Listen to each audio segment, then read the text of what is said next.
Good evening, everybody. Hello. Hello.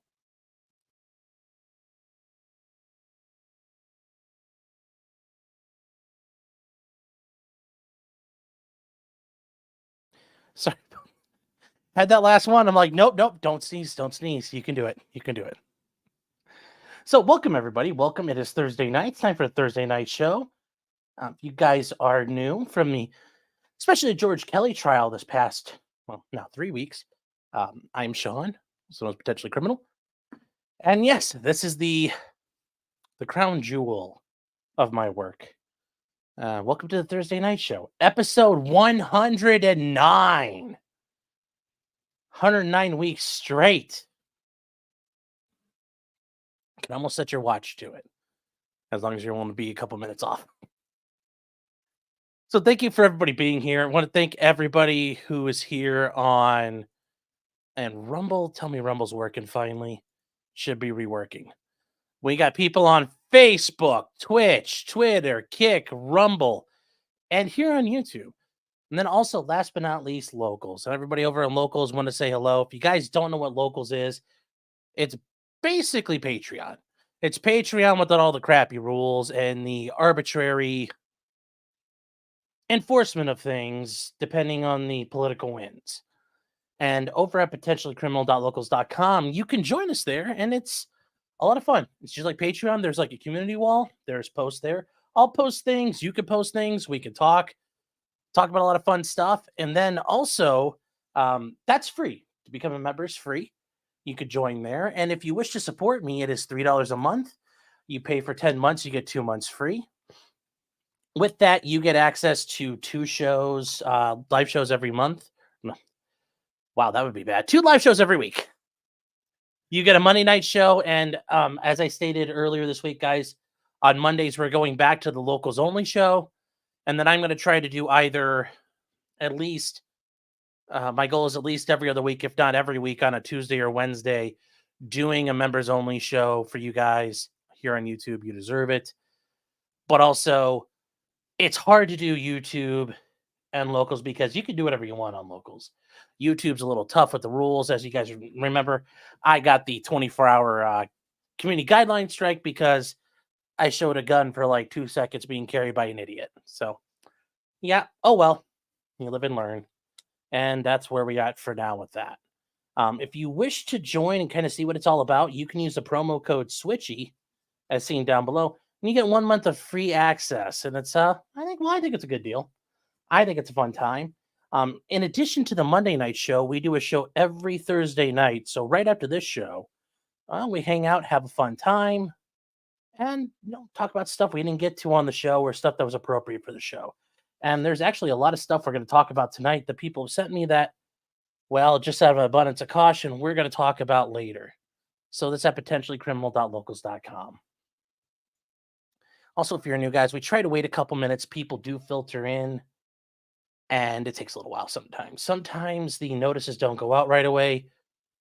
YouTube, Locals, everybody's really bad at notices. The only platform that's really good at notices, surprisingly, is Twitch. And I only know it's because of the lovely future Mrs. Martin 2.0. She was doing some examination of things, and Twitch is always reliable about notifying people. So that is important. We do have some things coming up. So tomorrow, George Kelly's done. The trial is over. The jury now has it. They are in Mountain Time, though, so they're not starting up till 8 a.m. to 8:30 tomorrow, which is going to be about 10:30 Eastern. I'm going to be out and about taking care of stuff. If there is a verdict, I'll come back later. We'll watch it, but I don't have anything to do right now with that. I don't think they're going to come back right away. If they do come back right away, fingers crossed, not guilty. But yes, the trial is over. Based on what the state has presented, I don't know how they can prove George Kelly did anything to this guy. I really don't.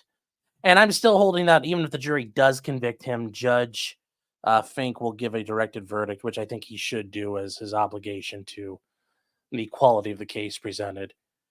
Also tomorrow, we are going to cover Nikolai Mew's verdict. I didn't get a chance to do it last week, and I apologize for that.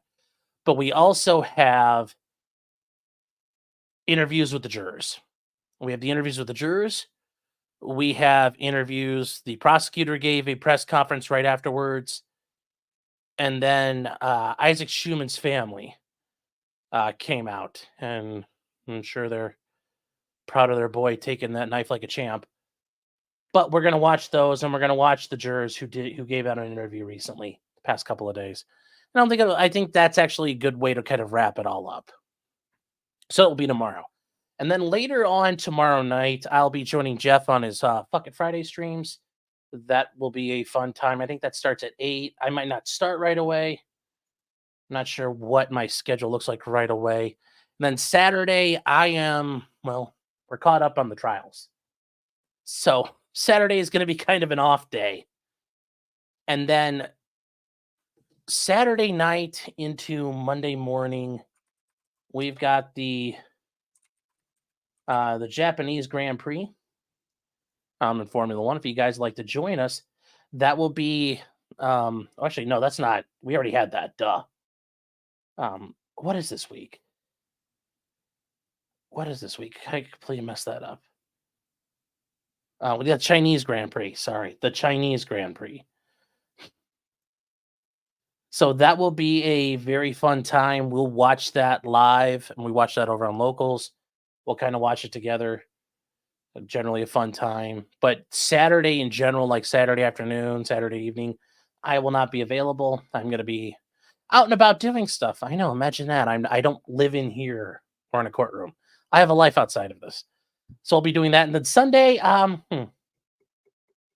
sure what we'll be doing Sunday. We'll do something. Allegedly, Diddy gave an interview recently, and we might watch that and break it down. And we'll have to see what's there. But some of you guys did have some super chats here. I think we need to address those in the meantime. Okay, who got first here? Mr. K got first. Congratulations. Unhung Hero says, like Trevor Bauer, I'm going to come.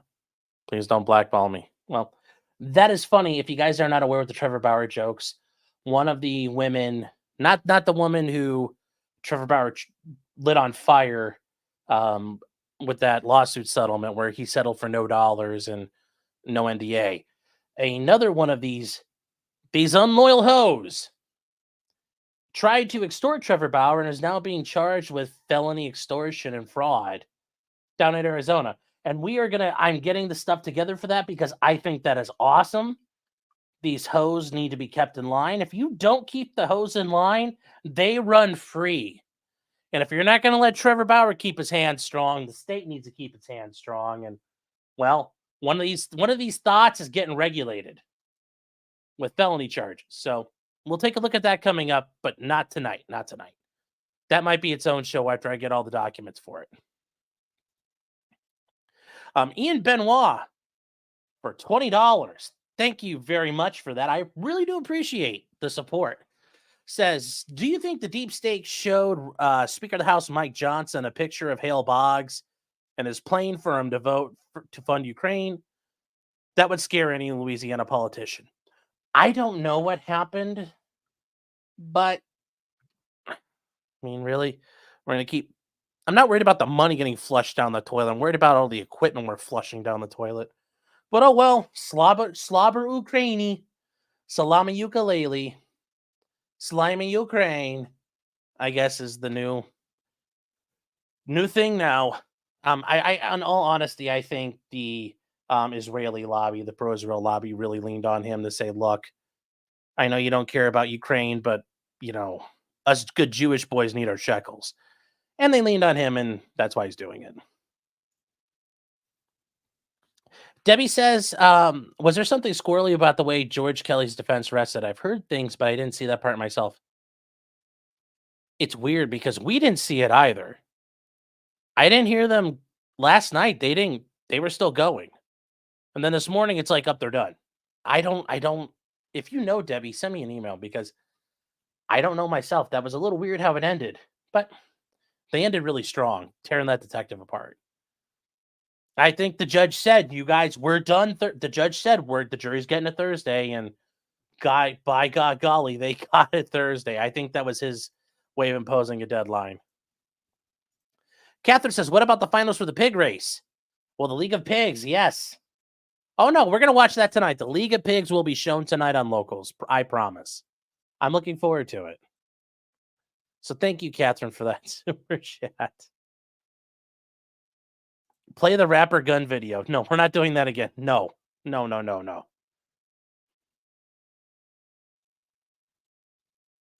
A name of some sort says, "You leave us to the ravages of a Bronca verdict watch again."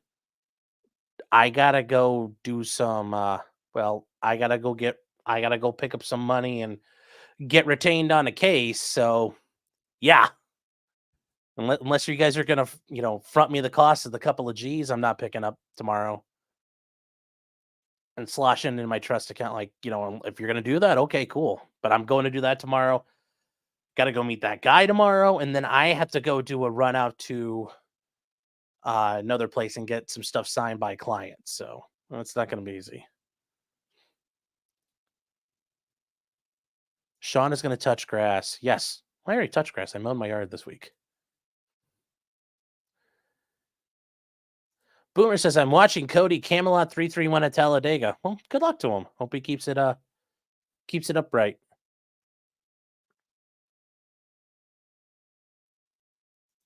Trevor got a raw deal. Yeah, he did. Annie says the Karen Reed trial. Yeah, but they're not even close to being done with the jury selection. So there's nothing really to talk about now. I heard Larry DUI guy went up there, and I don't understand the whole story behind it, but it sounds like he got kicked out of the jury pool or not the jury pool, the press pool or some. I don't really understand it. I don't understand what happened, but it sounds like he got kicked out of the courtroom or something. Like, I don't think he did anything wrong. It's just for some reason they didn't. It sounds like they were kind of assholes about it. So I don't really know the whole story yet. The U.S. has confirmed that Israel's begun bombing Iran. What? Hold on here. Really? Like right now?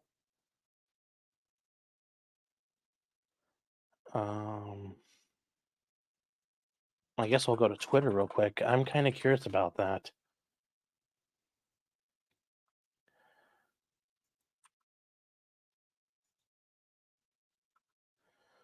All right, let's see here. Sorry, guys. This is actually kind of important. So,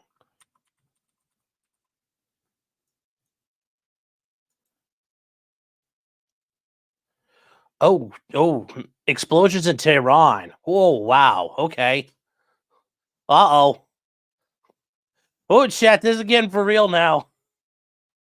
Multiple explosions heard in Syria, Iraq, and Iran.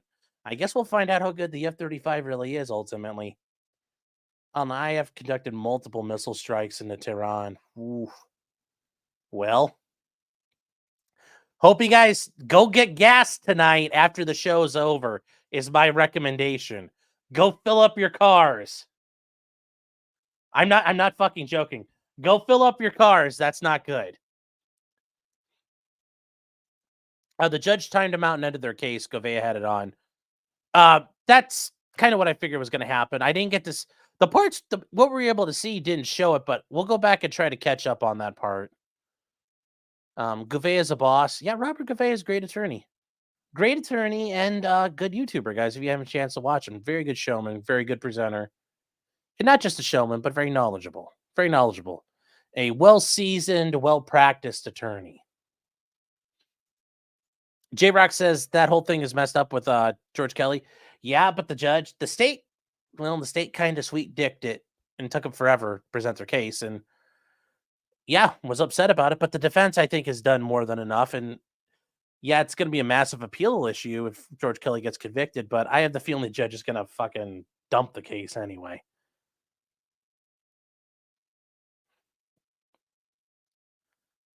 KJ says play the Christchurch video in case we have Aussies here. Well, no. It's for the New Zealanders, the Kiwis. I'm not going to do that. I wouldn't do that. That wouldn't be fair to him. Winter Silver says 5K goal. Can we hit it, chat?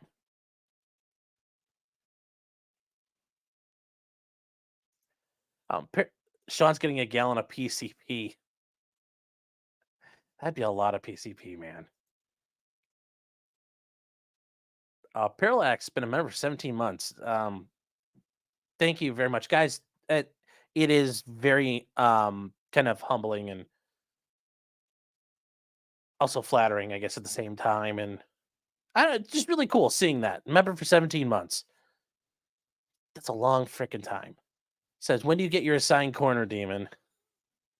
I already have a whole collection of demons. I don't need. I got enough of them I could supply myself. What am I drinking? Tonight, just iced tea, and not like iced tea, but like tea. So nothing special. They got 12 jurors. They aren't in court tomorrow, picking 4 more jurors next week. Yeah, there's no real point. Not guys, it's like Chad Daybell and his other ones where there's jury selection. You sit there and you just stare at camera listening to the attorneys talk. I don't. Jury selection is tolerable when you're doing it. But watching other people do it, I'd rather watch people mow yards. So.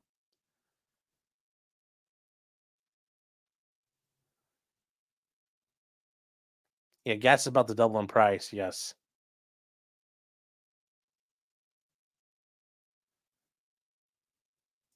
That's the same says, well seasoned.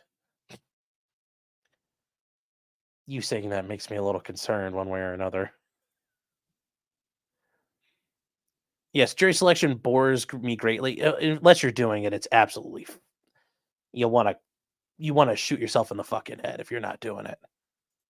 All right, real quick, Brewberries, you put up for five whole Australian dollar redos. That's a pack or a herd of dollar redos. Said some unrelated lawyer filed a motion in the Daybell trial and typoed that he was defendant's lawyer 3 times. He got raked over the coals by the judge. Ooh. Yeah, that's not good when you mess up stuff like that, especially if you're just jumping in. And if it's out there, I'll take a look at it. Maybe we'll look at that on Saturday or Sunday. I don't know. But if we do anything Saturday, it's going to be earlier in the day. Well, like I said, we'll be playing it by ear. I'll have an idea tomorrow what we're doing. All right, guys. Enough time, enough wasting. God, waste a lot of fucking time here. We got to get going. We got a lot of crap to cover. Holy cow, guys. This is not good. This is not good, chat. And then hello over in Rumble Sporkio. The Rumble ghetto's pretty empty. Yeah, it got liquidated. The ghetto got liquidated. That's why it's empty over there. Emptied it out. And then over in Kick, Duke of Boom says the Kick crew. Well, thank you for being over there. And say I got to compete with Boss Man Jack and all the gambling, but hey, we've all got our burdens to bear, our crosses to bear. So where do we start? There's just so much to cover tonight. There is, and we'll start off with the one we started off with the headlines with. And I can't fucking believe this happened. Like, this is kind of crazy.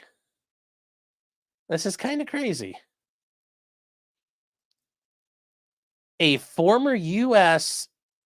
ambassador was a spy. Now you're thinking like, oh, David, hello, how you doing? Good to see you. Good to see you guys. If you have a chance, give MLS Got a Law a look.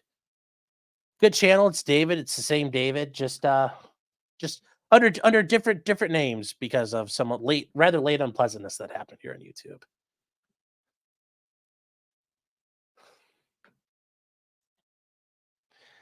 All right, so a former U.S. ambassador is a spy. And you might think, oh, wow, he's a spy working for the CIA. No. We don't do that. That's also not generally a good idea. That defies a lot of international norms and customs going on for a long time. A former U.S. ambassador was serving as a spy for Cuba.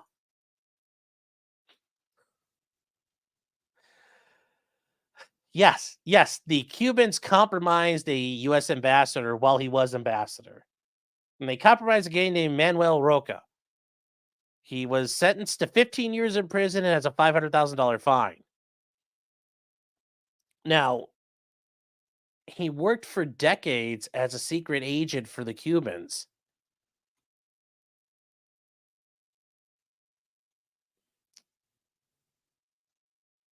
And as he worked through the State Department,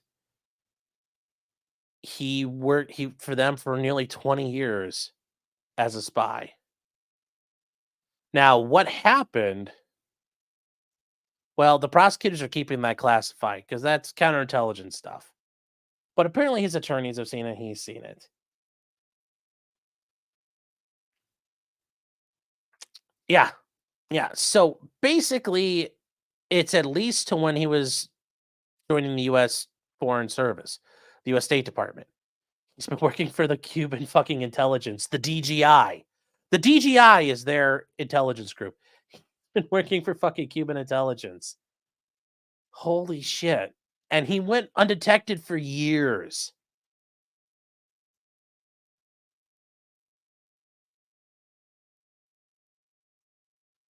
And the CIA knew since the 80s that there was a super mole buried in the State Department. And he was the ambassador in Argentina, Mexico, and Bolivia. Was a critical person in multiple White Houses. And was involved at the U.S. interest section in Havana.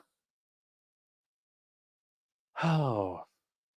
So, this all started back in 1973. He went to Chile.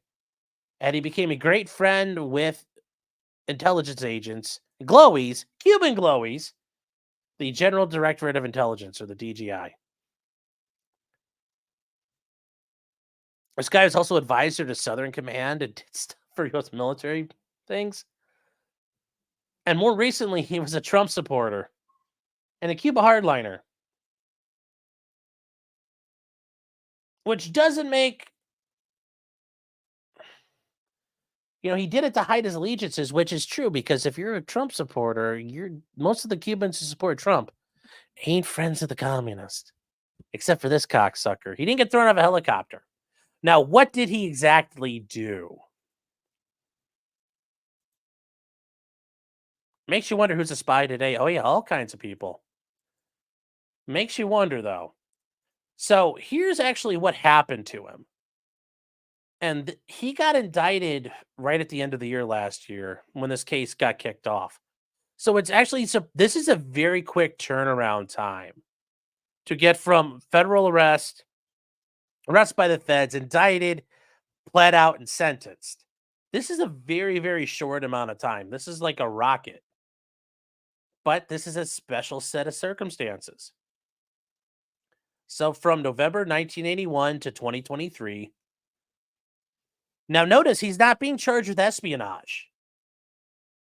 They're not charging him under the Espionage Act, which I wonder if they had problems about exactly what he did. Because it doesn't make much sense from here. Now, when you see this, yep, free helicopter rides.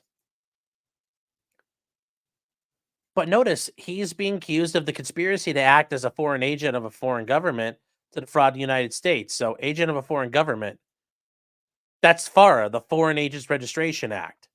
So, that stuff Hunter, like I said, that he's likely violated, FARA. Not Farrah Fawcett, FARA, F-A-R-A. It's been around since World War II. Acting as an illegal agent of a foreign government. This is the violation here. This is FARA, 18 U.S.C. 951. And there, 18, it talks about agents of foreign governments.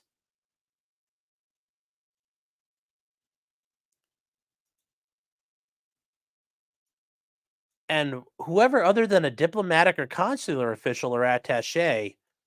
So if you're an ambassador, a consular officer, so you work at a consulate, or you're an attaché to a diplomatic mission. If you're not part of the official diplomatic mission, and you act in the United States as an agent of a foreign government without prior notification to the Attorney General, And that's FARA registration. We talked about this multiple times with other people in other cases, going back to that weird lady who was going to do the Ministry of Disinformation thing for the DHS. She ended up becoming a foreign agent, I think, for the British government. And she had to register under FARA. So you have to register. You have to tell them who you are. So, for example, Manuel should have filled out a form saying, hey, I'm here. I'm working on behalf of the Cuban government. They're paying me. Here's how much they're paying me. Here's what I'm doing. And you have to tell them everything you're doing. So that is what he violated, among other things. He also violated the use of a passport obtained by a false statement. Now, we're going to check this out real quick. This is actually very interesting what happened. So the guy here is a special agent with the FBI, and he's in the National Security Squad. And there's a National Security Division of the DOJ, and the FBI does stuff. Now, his duties involve espionage and other counterintelligence matters relating to Cuba. And that the FBI is the entity in charge of counterintelligence operations inside the United States. It's not the CIA. The CIA might do counterintelligence work outside of America, but the CIA is not supposed to work within the borders of the United States. So counterintelligence, the going after spies, going after intelligence organizations trying to come into America, such as like MI6, the SVR, used to be known as the KGB, or like the Chinese Ministry of State Security, the DGSE, French intelligence, Israeli intelligence. I think they're Shin Bet. All those groups, we will combat them, and they're combated through the FBI. So as a result, they're familiar with the methods of the foreign agents and including efforts to conceal the transmission of non-public information by persons. You're also familiar with the tradecraft used by Cuban intelligence officers. And you receive training on U.S. classified information. And he's a federal agent. Yep. And then the affidavits about Victor Manuel Roca and the FARA violations, the conspiracy to commit FARA, and then the use of a passport secured by a false statement. So here's the actual conduct. He was born in Colombia in 1950. He became a naturalized citizen in 1978. And he possesses multiple U.S. passports as well as a passport from the Dominican Republic. It's kind of interesting how he worked that out.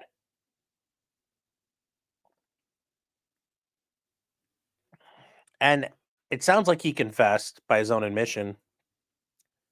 In 1981, he started working for the Republic of Cuba. And he got into positions where he could access non-public information, classified information that affected U.S. foreign policy. After his employment ended, he did a lot of different things. He provided false information to the United States to maintain his job with the Cubans. He traveled outside the U.S. to meet with the Cubans. And then he made false statements to obtain travel documents. And at no time did he tell the Attorney General or the Secretary of State he was, in fact, acting as an agent of a foreign government, which I think is funny. It's like, at no time did you tell us you were a spy. Like, that's a bit of a Fifth Amendment issue. At no time did you tell us you were being a scumbag. And then they point out that from 1961 to 2015, the U.S. did not maintain diplomatic relations with the Cuban government. From in around 1977 until 2015, the United States intersection of the Swiss Embassy in Havana, Cuba, was designated as the official representative of the United States government to Cuba. And that's how we did it for the longest time with the Cuban government.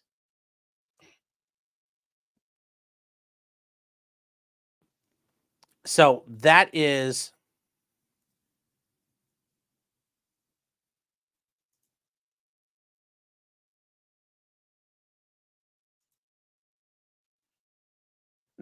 interesting. And if you guys didn't know that, I mean, so some of you might think, well, how did we ever communicate with the government? My head is in the way. Well, I'll try to move it there. Oh, wrong one. There. My head's now out of the way.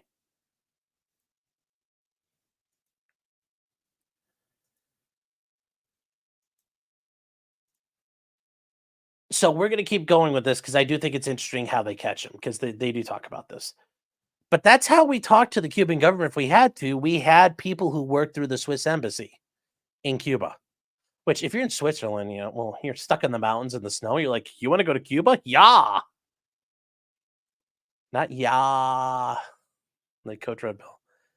But between 1982 and 2015, and from 2021 to present, the U.S. has designated Cuba as a state sponsor of international terrorism. And Cuba did sponsor a lot of terrorism throughout the Cold War.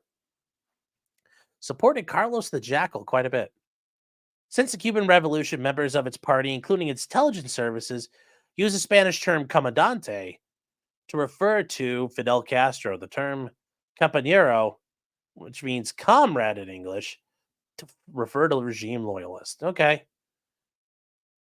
So, after his ascent to power, Cuba viewed the United States as primary threat. Yes, because we were trying to destabilize the Cuban government because we didn't like it. We wanted Batista back. We preferred a non-communist Cuba. So yes, you guys remember that started the Bay of Pigs with, Brigado Assalto 2506 and all that fun stuff. And that led to Kennedy losing his skull at Dealey Plaza. Cuba's intelligence services included numerous counterintelligence entities. Its Directorate of Intelligence, the General Directorate of Intelligence, and the DGI is charged with gathering worldwide information of Cuba and its allies. Members of Cuba's intelligence services use the Spanish term dirección to refer to the DGI. The United States is the principal target for Cuba's intelligence gathering. That's because we're its neighbor and we're its biggest threat to them.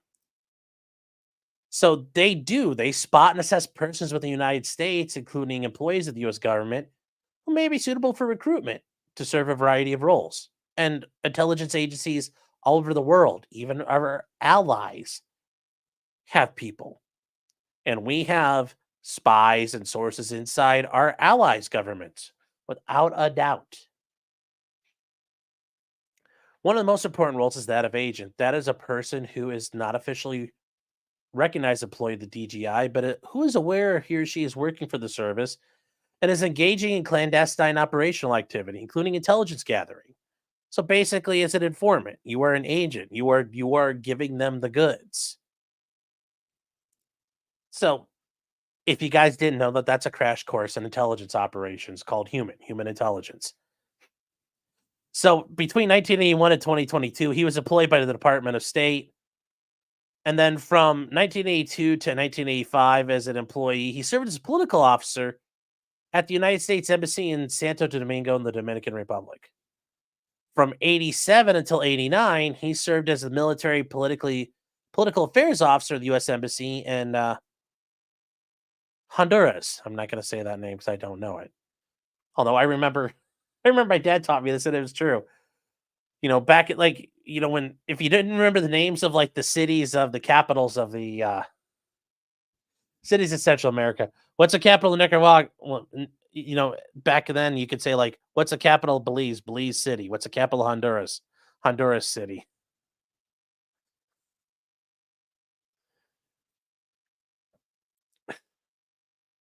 And then from 89 until 91, and you can see it's throughout the Cold War, he was the first secretary of the U.S. Embassy in Mexico. And then from 91 to 94, he was back in the Dominican Republic. And then from 94 to 95, he was the Director of Inter-American Affairs on the United States National Security Council, with specific responsibility for things in Cuba. And the National Security Council guys are the advisors which make up the panel. It's basically like a council. This came about as a result of the Cuban Missile Crisis, of various members of the intelligence and military community and the State Department who all advised the president. And this guy was probably involved in briefing Bill Clinton and was a fucking Cuban spy. So there he is back then with the smug little AGP smirk. And then from 95 or 97, he was the deputy principal officer at the United States Interest Section in Havana, Cuba, which I don't know why they want him being there, but I guess they can get away with having him there. I don't know. And then from 97 to 99, he was the deputy chief of mission to the U.S. Embassy in Buenos Aires, Argentina. Deputy chief of mission is pretty big deal. You're up there. You're getting pretty close. You're getting pretty close to being ambassador. And as far as like power and like who's the big swinging dick in that country. And then from 99 till around August 2002, he was ambassador to Bolivia. Yeah, and from that time, he gave them all kinds of stuff. But he went back and he signed a security agreement with the Department of State, knowing he could not give away stuff that was given to him if it was classified. In 1989, he signed a classified information non-disclosure agreement, and he said that unauthorized disclosure could cause irreparable harm to the United States. It could be used by a foreign nation. Throughout his career, he was required to affirm his loyalties to the United States and absence of covert activity. And they do this. They make you sign documents. Sometimes they polygraph you to make sure you are not betraying them. This is real. This is 100% real. Carrie said, elite is no you. Yeah, I never claimed to be.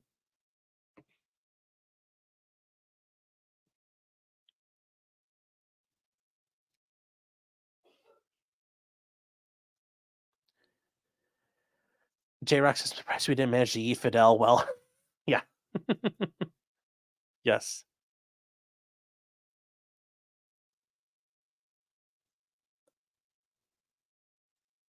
Oh, where are we? Brandon says, I just came in to chat. Well, hello. Sorry you can catch up a little bit, all right? You'll be all right. Yep, you get full scope polygraphs. They do a lot of background checks. There's a lot there. Yeah, they believe in the polygraphs, and if you fail them, you're done. So he did a questionnaire where he responded no to the questions. Are you now ever been an agent or otherwise acted as a foreign principal? Are you now a member of any foreign or domestic organization which is totalitarian, fascist, communist, or subversive? He also stated in his SF-86 questionnaire for national security positions, and the SF-86 is the big background check questionnaire. It's the one the military uses. It's the one, for everything.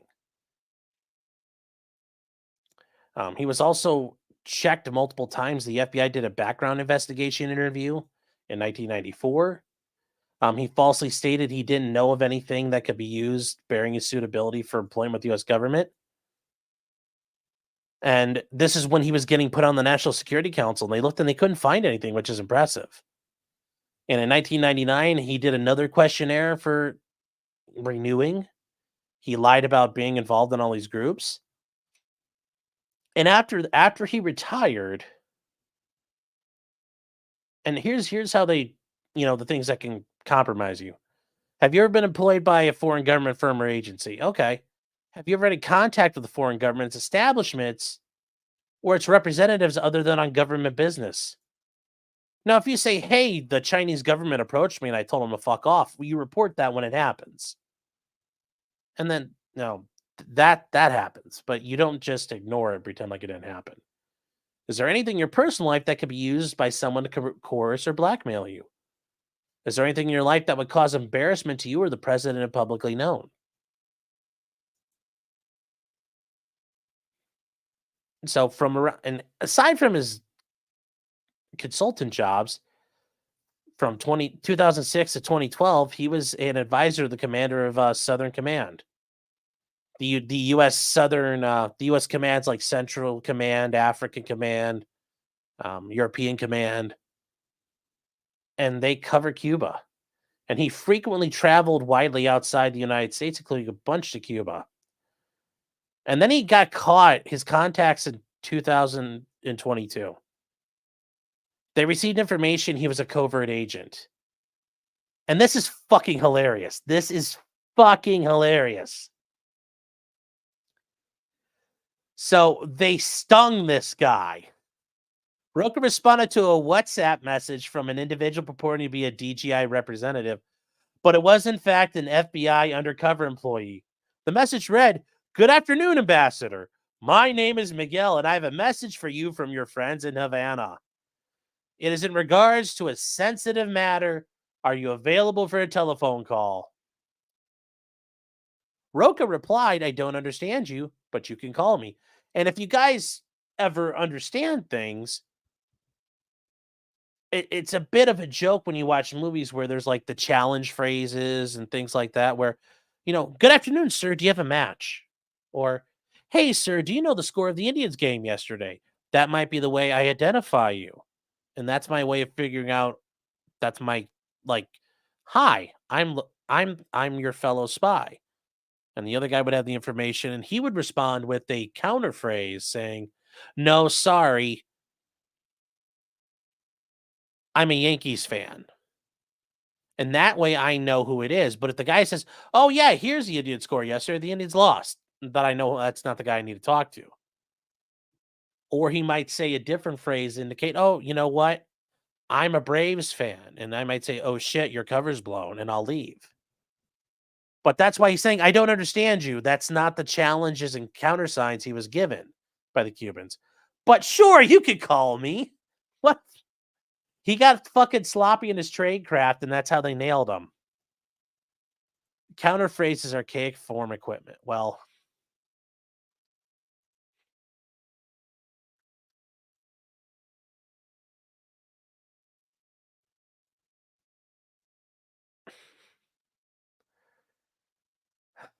yes, SF is your generic background clearance, all levels, and the higher the clearance, the farther back they go, and they get everything.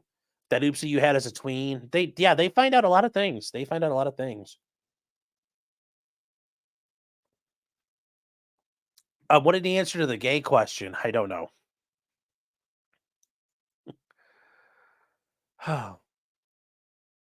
Yeah, he was compromised and he didn't realize it. And that's the thing he should have said. He's like, "I don't understand you." That should be the warning flag to say something's not right. I'm being approached with the wrong countersign, with the wrong challenge, the wrong identifier. Like if they called and said, "Good morning, Agent Sparrow," and actually his name is Agent Hammerhead. He should immediately be warning himself, "Uh-oh, something's wrong," and he should immediately cut contact and say, "Who the fuck are you? I don't know what you're talking about." Or if he was smart, he would go to the FBI and say, "Hey, look, somebody's claiming to contact me. I don't know." Anything but, "Oh, yeah, sure, break protocol." So later that day, he participated in a recorded phone call with the undercover, which informed his name was Miguel and he was representing your friends in Havana. The UC further informed him he's ordered to make contact with you to give you a message.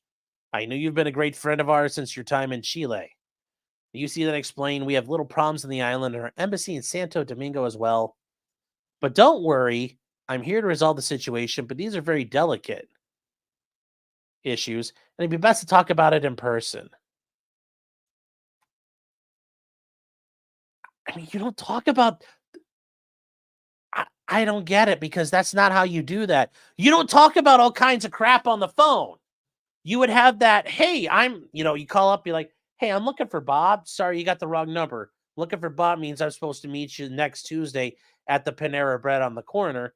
And I go sit in one spot, and that's how we handle things. And there might be a dead drop, or it might be a face to face. Who knows? But you don't talk about your fucking spy work on your goddamn phone. Like, call me. You tattled on yourself using your tattle machine, dude." So the first undercover meeting, they met. The meeting was recorded. All three meetings took place in Spanish. Okay, and they were translated to English.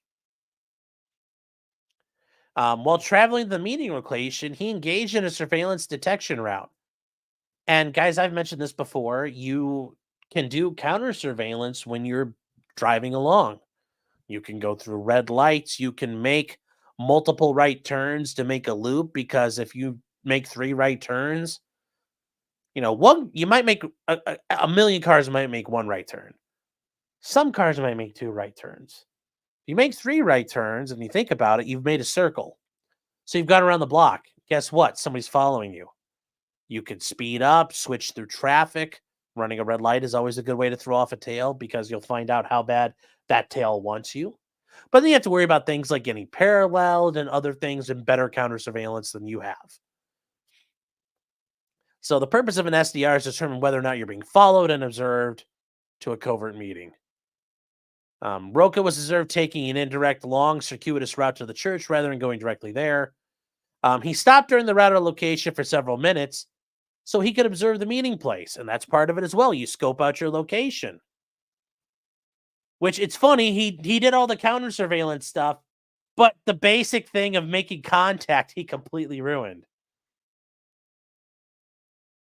And then later he told the undercover, they are not going to see me when I come out of here. That's what I did today because I did a whole route. It's what I've always been told to do. Why would you brag? Why would you brag to the spy that you did all the spy stuff? You think the spy's going to be like, rock on, brother? Like, why would you do this? Why would you do it?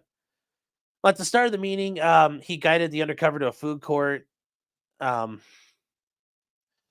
where they're low-level employees who don't want to spend too much money, so there's no possibility for anyone to see me.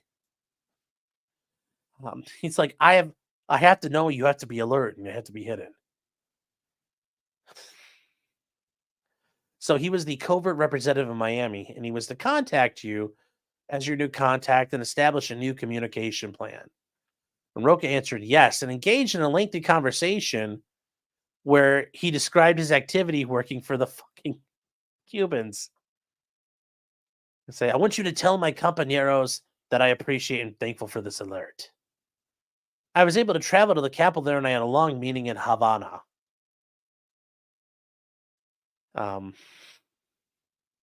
We have another name. We never utilize Havana. I tend to say the island because I never use C or H. That was the only thing I thought of if someone has betrayed and told the enemy's counterintelligence. Why are they utilizing Havana? But Miguel is what I remember because I don't write anything down. I try to memorize things. Well, you didn't do a good job memorizing. And then he further goes on to say, since Direction asked me to lead a normal life, I have created the legend of a right-wing person. And that's what they call it. They call it a legend when you take on your identity. It's called a legend. I know from my training experience that a legend is an agent's artificial background. Roca said that it was my first contact since my last trip to Havana, which was in 2016 or 17, when he traveled to Havana via Panama. From Panama, I entered as a Dominican, referring to his use of a Dominican passport. The only thing that he said, I've always told myself, the only thing that can put everything we have done in danger is someone's betrayal. Someone who may have met me, someone who may have known something. Well, that's great. You're telling the fucking FBI agent, the only way I could get caught is if I get betrayed. No shit.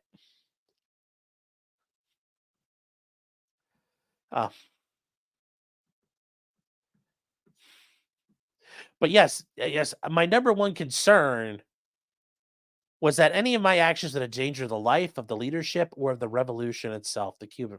Listen to this fucking loser. He says, send my warmest regards to Direction. Oh my God. He talks about decades that were deep. How many years? Almost 40 years.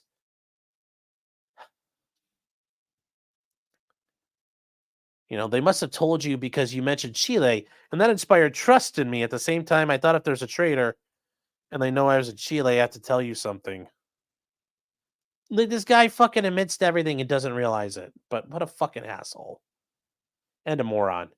So they met again in February of 2023.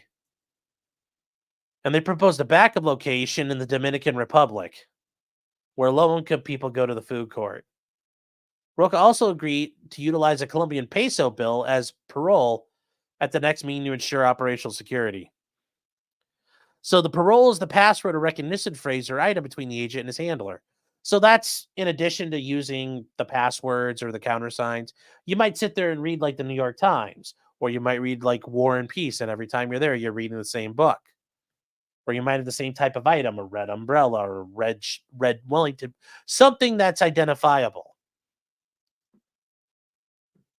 And it's a security protocol because you show up and if I have a blue umbrella, that means stay away.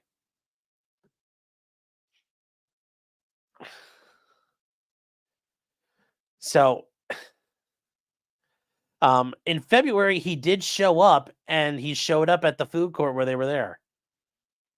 And when he traveled, they used the counter surveillance stuff. And oh my God, he used the Colombian peso bill as parole and complimented the undercover on the cover story.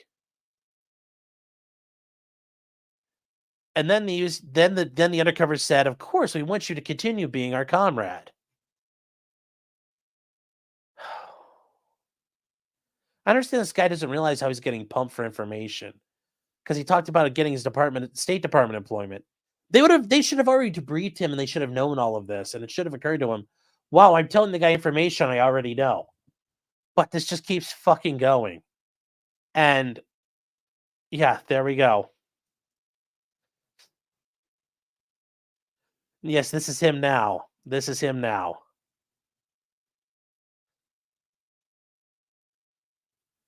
This is just, it's so fucking retarded. This guy.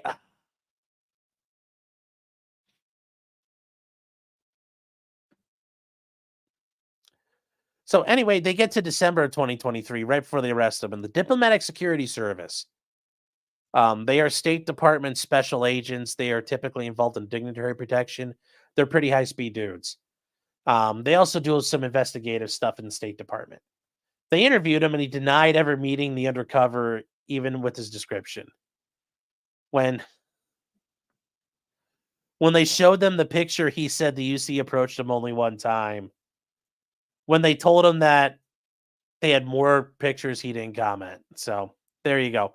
Anyways, he violated FARA. I mean, here's the other thing, guys.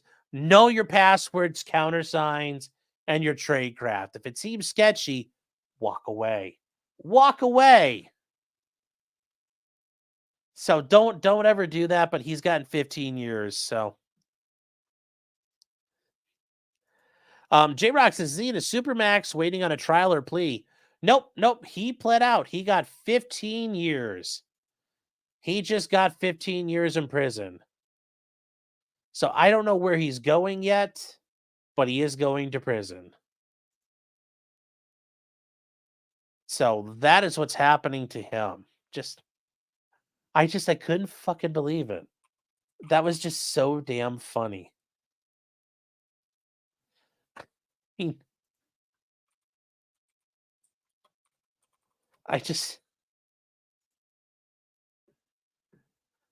It reads like a fucking book, like it's out of a book. You almost can't believe it happens that way. Like they're just fishing, and then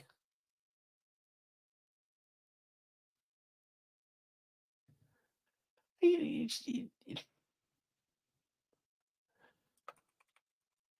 you just can't believe it happened. You just can't believe it happened. Oh, so where are?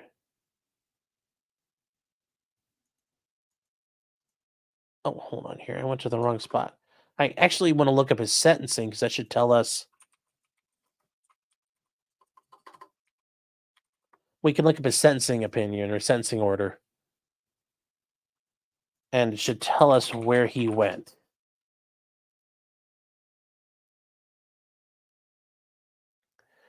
Oh, I know. Hold on here.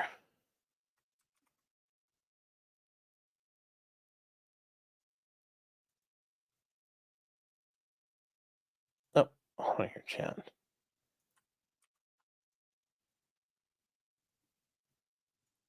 We are gonna. Where does he show his sentencing? Show his sentencing entry. Where is? Well, I guess he's Pacer Court Listener doesn't have it up. Didn't want to have to pay for this, but we'll do that. Florida Southern District. Here, we'll check out where he went. I apologize. I did not prepare for that. I forgot to figure out where he went because I don't think he went to Supermax. I mean, that'd be hilarious if he went to Florence, Colorado.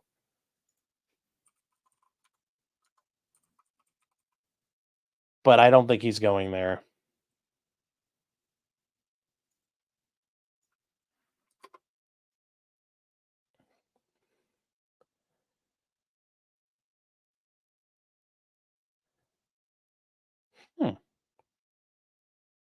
Wait, so where the hell?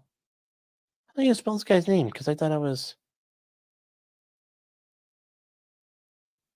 Oh, Victor Roca. That's why. He goes by Manuel, but... Yeah, there we go. Let's see. Closed... Right here. Closed 4/12/24. The docket report. Reporting the dockets. Judgment.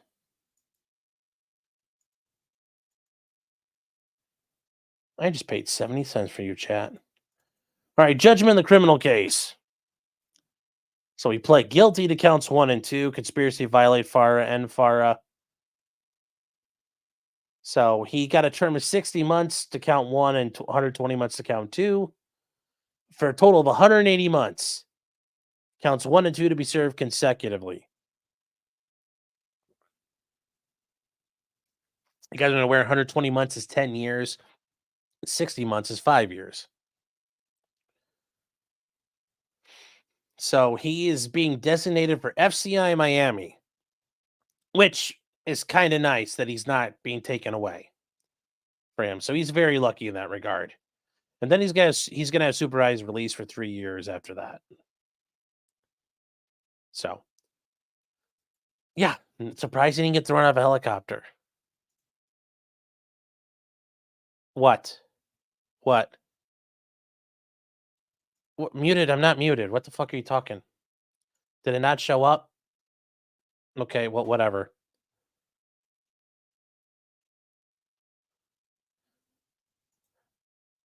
I was switching over, and we both know it's less than a 30-month. There are no charges. Don't guilt chat on Pacer.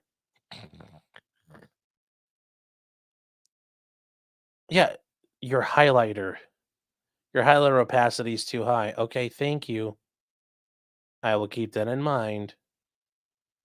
But if you just say Sean, it doesn't work. Use your children. Here, like, this isn't. Écoutez les enfants. You need to use your words. Tell me what I'm not doing right, and I can fix it. Just going, John. Doesn't help me. Does not help me.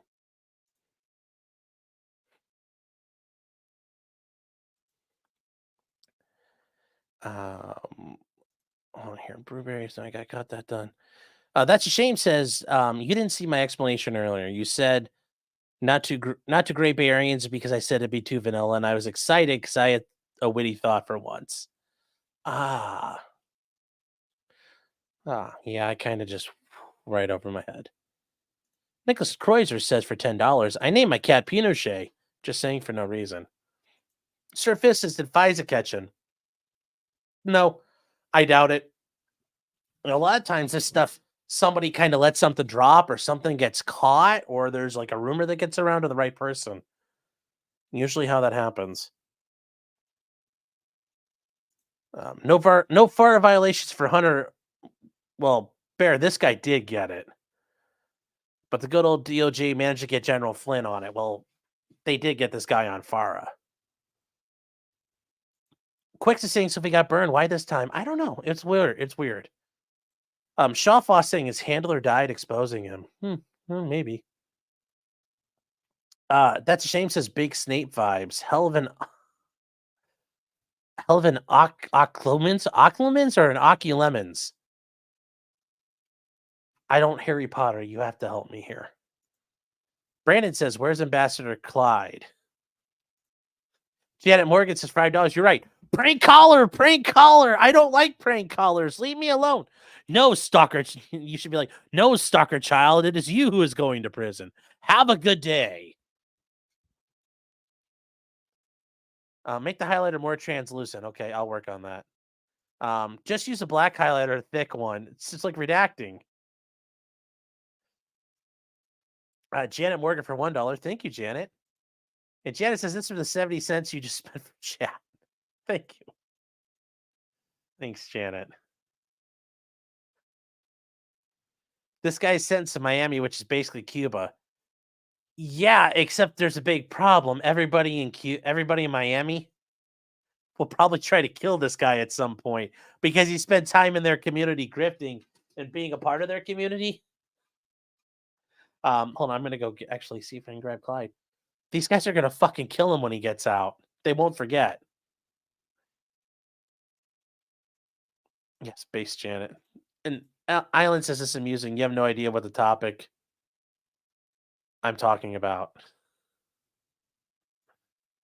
Hmm.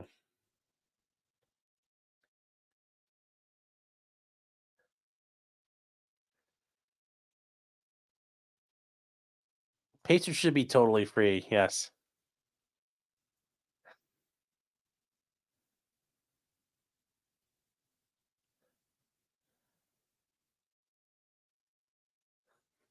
James says redacted for the purpose of highlighter opacity. Yeah. All right. Well, we'll fix that. Yeah.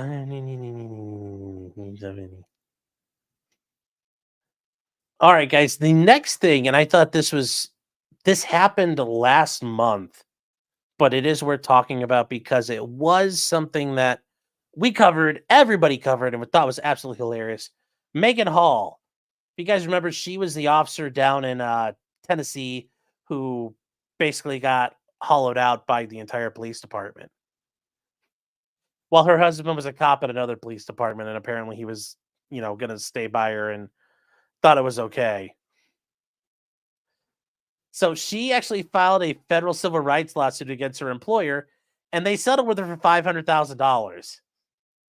If you guys remember her, this is her. And she claims she got groomed by her cadre of male colleagues, and she sued her city of Laverne, Tennessee after her basically turning into the department how made headlines. So she made a lot of money, and you know what? She's like, I'm seriously a victim. Take me seriously. And the attorney's like, thank God I get fucking 30% of this. He's like, I can make a boat payment. I could buy. He's like, what kind of boat am I going to buy now? Remember, that's 30% of 500 G's, chat. 30% of that. He eating good. He eating good. Although his button, come on, man. So the city denied any admission of liability. No taxpayer funds will be spent to settle the lawsuit. They're doing it out of the city's insurance. And I love how they're like, it's not going to cost the taxpayers any money. Your insurance premium is going to go up. So guess what? The city's going to have to pay for that, which means the taxpayers are going to have to pay for it.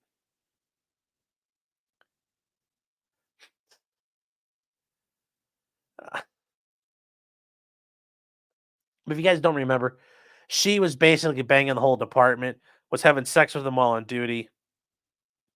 She also had a threesome with one of the cops and his wife, and everything collapsed in that department. And if you guys don't remember, here's that whole department, the guys she was fucking. And you got to wonder with the canine, because, the one guy, it's a canine officer. Do you think she was like, well, I'm a white girl? And she's like, I'm a white girl and you got a dog. I guess we better, I guess we didn't. I guess we got to do it. James like, oh no.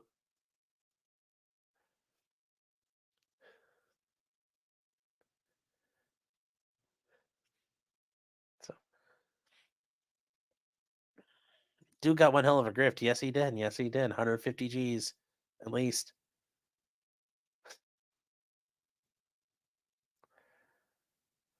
Oh, this is. How did she win it? Was it a jury trial? No, they settled. They settled. So, yes, but you got to wonder, what happened with the dog? What happened with the dog? Because, there's white girls. Them white girls, they love dogs. Michelle, you know what? It's the truth. The truth be like that. Have I done Kohberger yet? No, that's going to be coming up. J-Rock says the canine got that over time. But yes. Their eyes met, and it wasn't like she's like, and they call it puppy love. That's where her eyes were drawn. He's like, Meaghan, I'm up here. My eyes are up here. It's like, why are you staring at my chest? Oh, damn. You want the dog. This guy's like, ooh, you want the dog? I want to watch. And this guy's like, I don't want to watch. This guy's like, I don't want to watch. So that was an interesting update. I think kind of a funny resolution of what we did.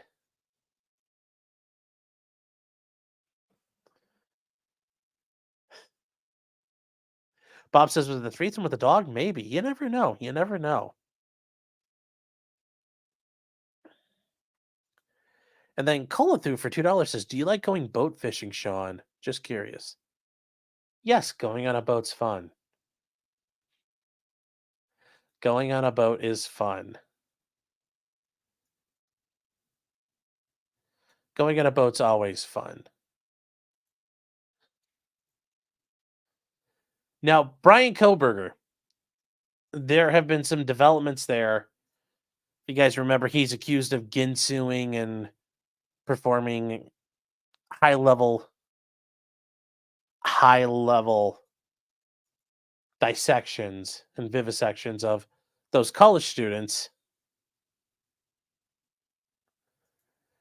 out in Idaho.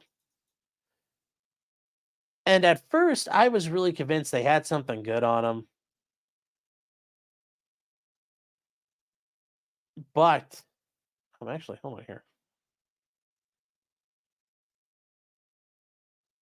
Oh, let's see real quick. I'm going to say, Shade Chaser says, holy crack, Sean got the rumble up. Yes, I know. I try to do what I can. I do what I can. The Winter Soldier is saying, oh, just happy to be over in Kick. But this is Bryan Kohberger from, you guys are like, I can't weed. Apparently you guys can't see. You got Helen Keller syndrome, so we'll do, I don't know. Can you guys read that, or does that hurt your eyes? Your eyes too bright. Oh no. Is that better, chatty chat? Can you guys read this? Is this easier to read? Is that easier to read, chat? Is it good? Perfect. So, who is this from? It's from Ann Taylor, the Kootenai County Public Defender. If you guys remember, we just dealt with Kootenai County in the Daniel Howard case. Guy murdered his wife in the bathtub. So, this is their notice of alibi, because you have to provide alibi demands. If you're going to introduce or claim an alibi, generally under most state laws and court rules, you have to provide notice you're seeking to provide an alibi, because then the state has the chance to investigate it. And that's part of the adversarial system. Both sides get notice and heads up. So there is the demand for an alibi in compliance with Idaho code sections and also the Idaho criminal rules. So they talk about Bryan Kohberger moved to Pullman, Washington in June of 2022. He's an avid runner and hiker and also knife aficionado.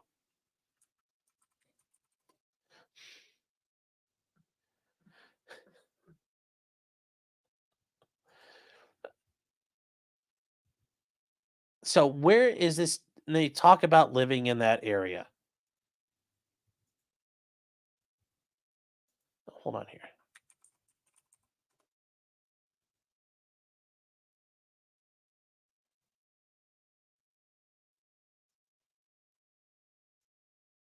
So where did I lose this here? So since then, he explored many areas of the Palouse. And this is an actual region. It's kind of like an area of where we're talking about here. And this is, if you guys can we can zoom out far enough. Obviously, here's the Idaho state line. This is all Washington. If you guys don't remember where we're at. Up here, like Ian Runkle lives like right here somewhere in the woods of Canada. And then here's the rest of Idaho. You can see down around there. So if you zoom in far enough, we can look at it. What the rough area of things are is the Palouse is like a region. It's like a regional, it's like an area. It's kind of like a region or an area.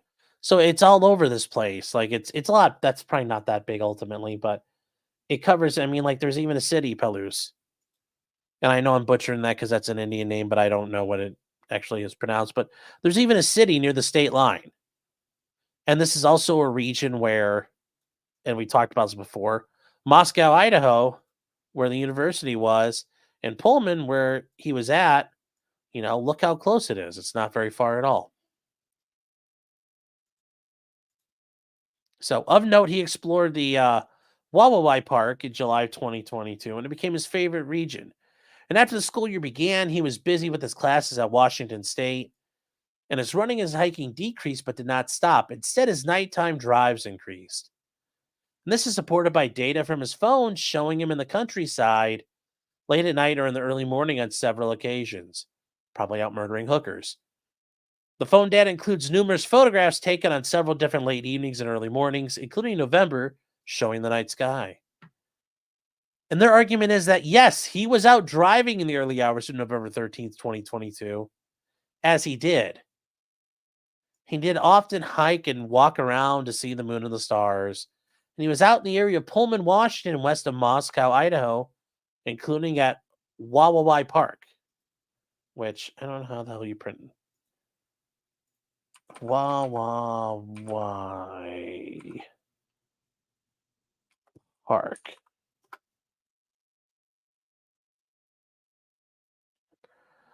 Which, if we're looking at where Wawawai Park is, apparently this is what they're talking about in Wawawai County. That's right here. And that's even further away from where everything happened. So he was, just driving around this whole area, just, being a weirdo in the middle of the night.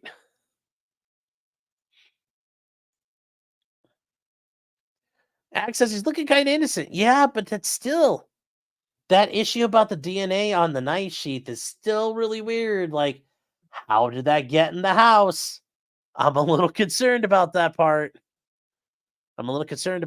Yes, he was Doug Marcaida with that knife. Get that highlighter out.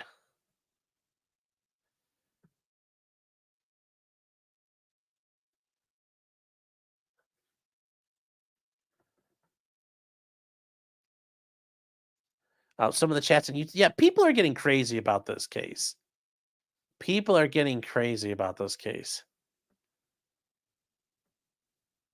Can you read this in Braille, please?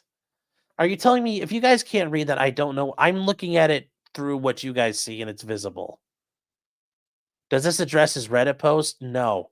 Did this trial happen already?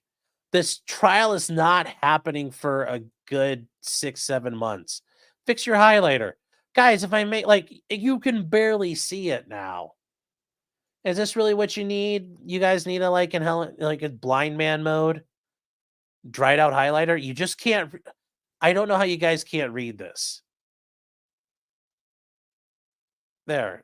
Does that feel better, guys? Because otherwise we can't really do shit. You guys are being because I don't know what's going on here. Just slightly more opaque. I mean, it's the same thing, guys, I've used for like months now. I don't understand why you guys are freaking out about it. I've literally used this for months at this level of opacity and nobody ever complained. So I don't know. I don't know what's wrong with you guys. Like Princess and the Pea. How many more mattresses do you need?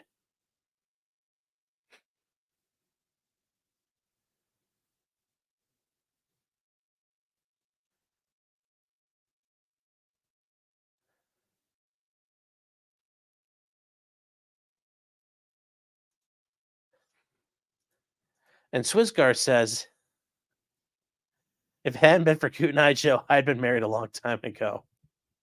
Where did you come from? Where did you go? Where'd you come from, Coot and I Joe? Very funny. Very, very, very funny.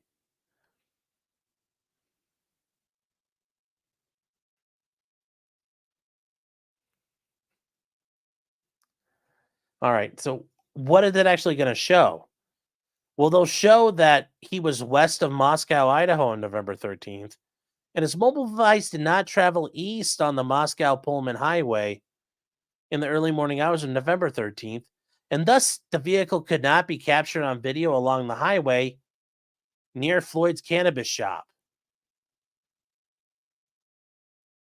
I have a feeling the video might not be as good as the police claimed it was when they determined the make and model. But they have their own cell phone expert who can talk about things here. And they can point out his early morning whereabouts, and Mr. Ray will provide additional analysis once state provides discovery requests that are now subject to an upcoming motion to compel, which the state has not turned over, apparently.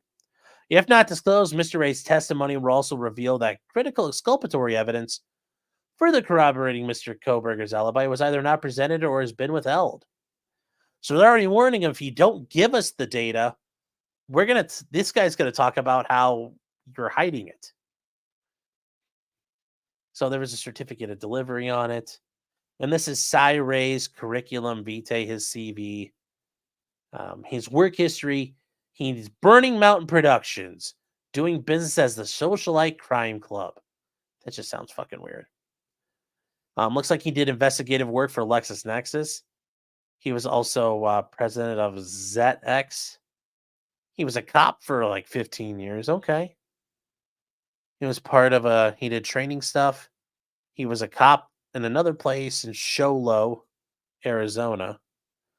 It's their crosstown rival Show High. And then he did some military training in 2010. He did in Afghanistan when he was part of Level 3 Resources, which, depending on what he did over there, there could have been some very questionable shit. At least it doesn't say he worked for DynCorp, which would have been really bad.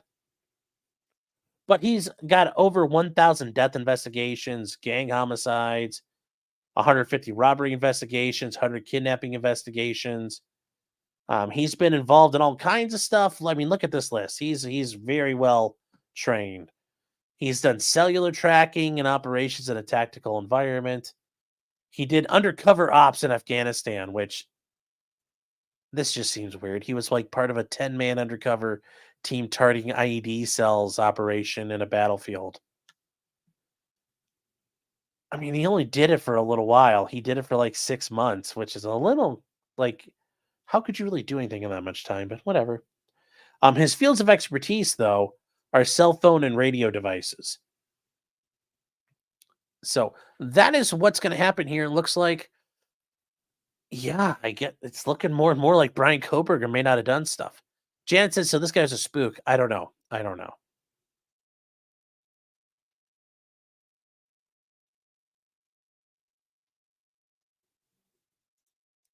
Robert's saying, I always use dark mode. I like to use dark mode too, but putting it up on the PDFs, it feel like it's easier to use white mode.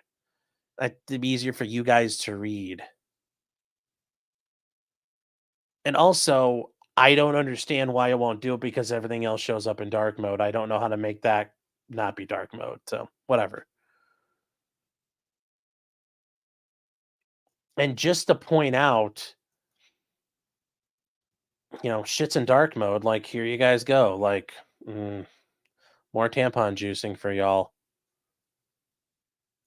I mean, see, it's in dark mode. Like, I don't know why those don't show up in dark mode, but these do. Whatever.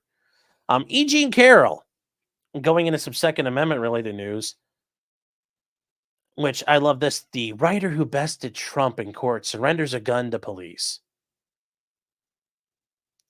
So she admitted in court she had an unlicensed gun, and as a New York resident, that's generally a big no-no. That's a felony.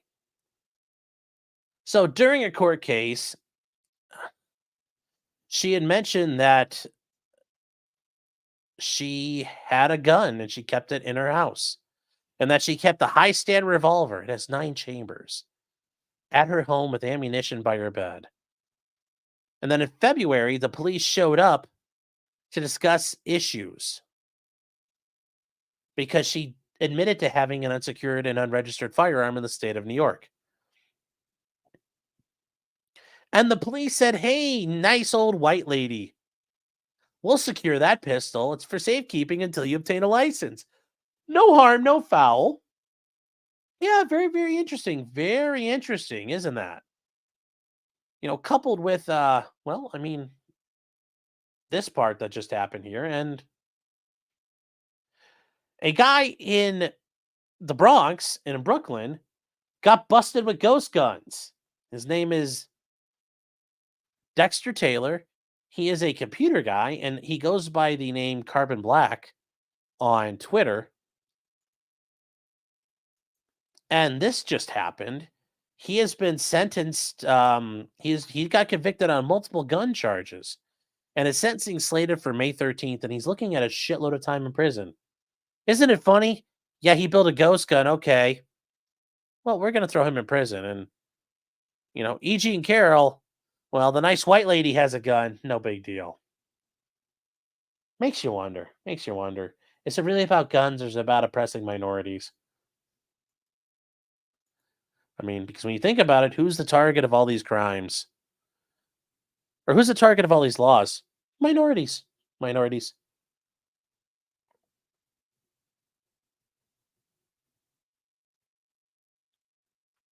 So,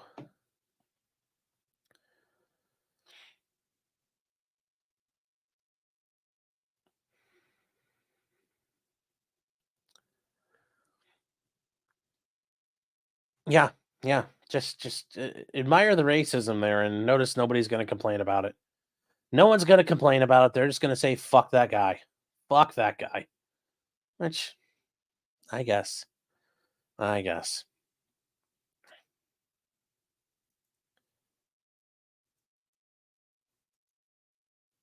And where is...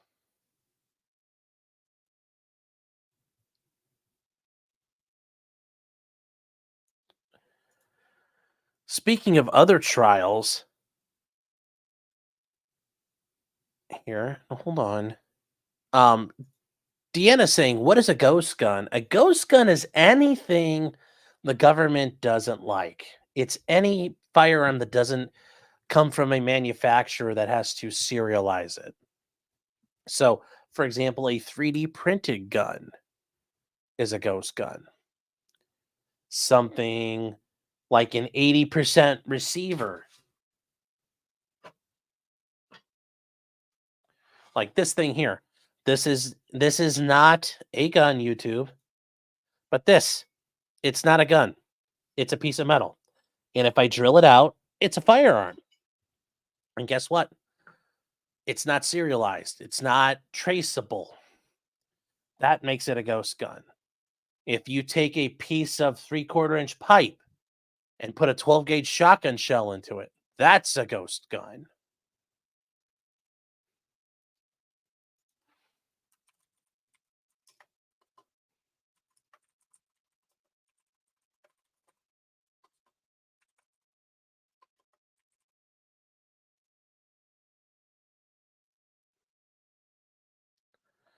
So that is what a ghost gun is. Basically anything that's done homemade the government doesn't like. That's what it is. It's kind of like what's racism nowadays, or what's racist. Everything that they want to make fit under the definition of racism is racist. So anything they want to make fit under the definition of a ghost gun is a ghost gun. For example, the 80% Glock that I made, they would consider that a ghost gun. Although it's pretty much everything is done except for me to make it operational. Or if I had sat there and carved that out of a block of wood, that would be a ghost gun too.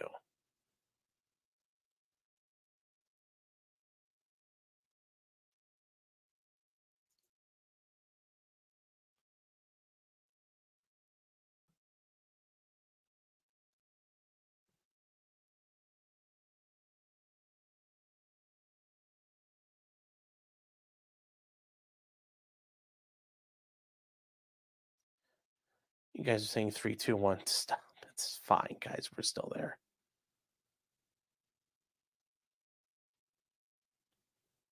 So that is what ghost guns are. There's nothing really important about them. I mean, they're literally just guns, and it's just just a bunch of bullshit is what it is, really.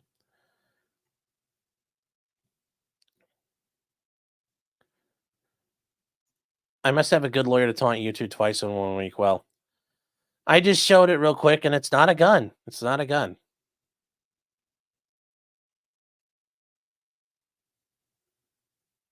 So it's not generally a big deal in a lot of places, but if you live in California, ghost guns are a no-no.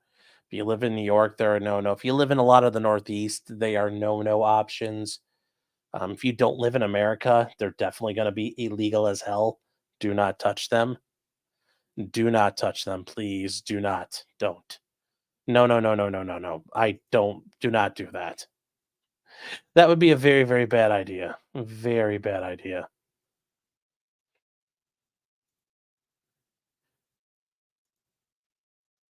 And moving on from there, well, we have updates with America's sweetheart, Sarah Boone, everybody. Our girl. Sarah Boone, her case is proceeding, but not the trial. Well, that's not a shocker. We talked. Why is that not a shocker? For you remember, her attorney had just got on. She was going to be doing a lot of things she wanted to do. And I talked about this before. We're going to have experts, her own investigation, things she wanted to handle. Well, those take time, and she hadn't got fully approved for everything yet.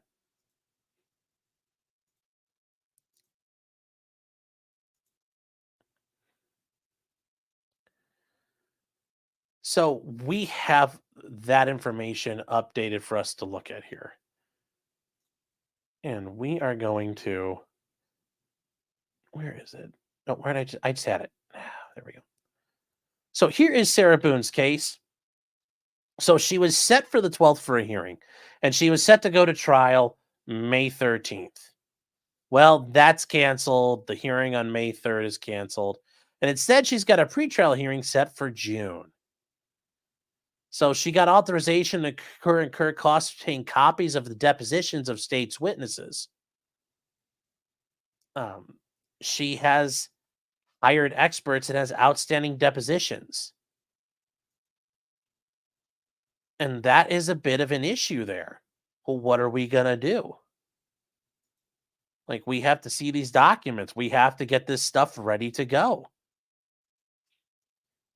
And those things are allowed. Well, those take time. They have to get generated and then reviewed. And then the experts are going to have to look at those depositions and all that information. So it takes up a lot of time, and it's not a simple matter. It's not a simple matter.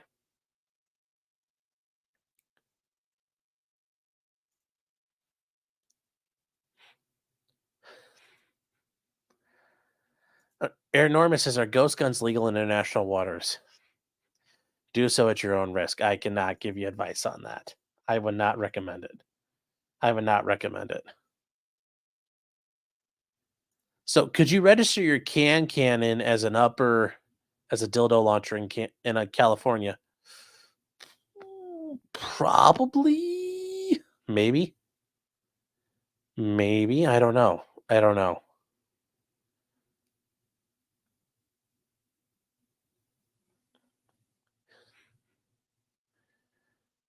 What are you guys talking about legal vices for? I'm trying to catch up. Whatever. I don't know. I can't see it. Anyway, Sarah Boone was in a pretrial, and she did show up with her attorney, and we can take a look at it. This is not high quality footage, but it is available. It's where I could find it in time for us to watch it. So this is Sarah Boone's attorney. And it's nothing special, but it is interesting. Obviously am not going to be ready for trial in May. We had discussed that on the day of the appointment. I have been in contact with Mr. Cacciatore. It was So she told this judge the day he appointed her, I'm not going to be ready. But judge probably said, fine, but I'm keeping the trial date intact until we have to move it. And that's just to make sure the case keeps moving along. Suggest to set a status hearing 90 days out. I've got depositions set on May 7th, and there are likely to be pretrial motions that will need to be filed. The state was asking that the status hearing be in 60 days. At that time, I think we'll be closer to being able to inform the court what we believe will be a trial date that we'd be ready for. Mr. Cacciatore, anything to add to that? No, nothing to add to that. How much time, if you were to ballpark it, how much time do you think you would need in order to be ready for trial? I'm just planning ahead, looking at my trial grid for when we have availability based what I already have specially set.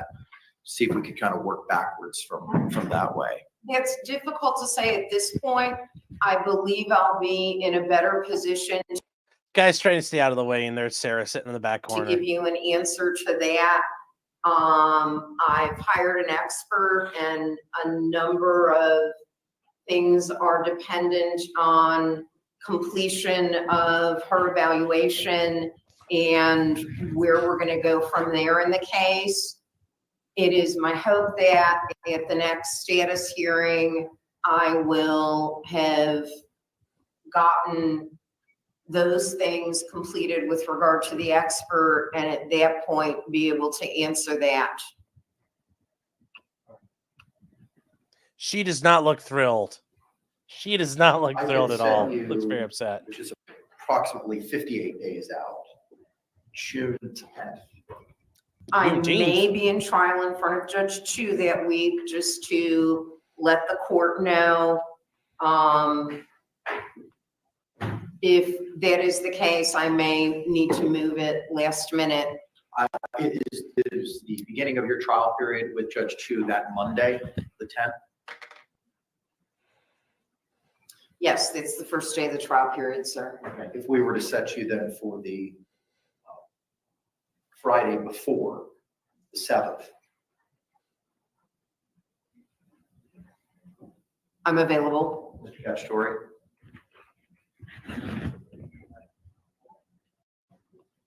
My God, this was filmed on a flip phone. I'm available too, Your Honor. That's horrible.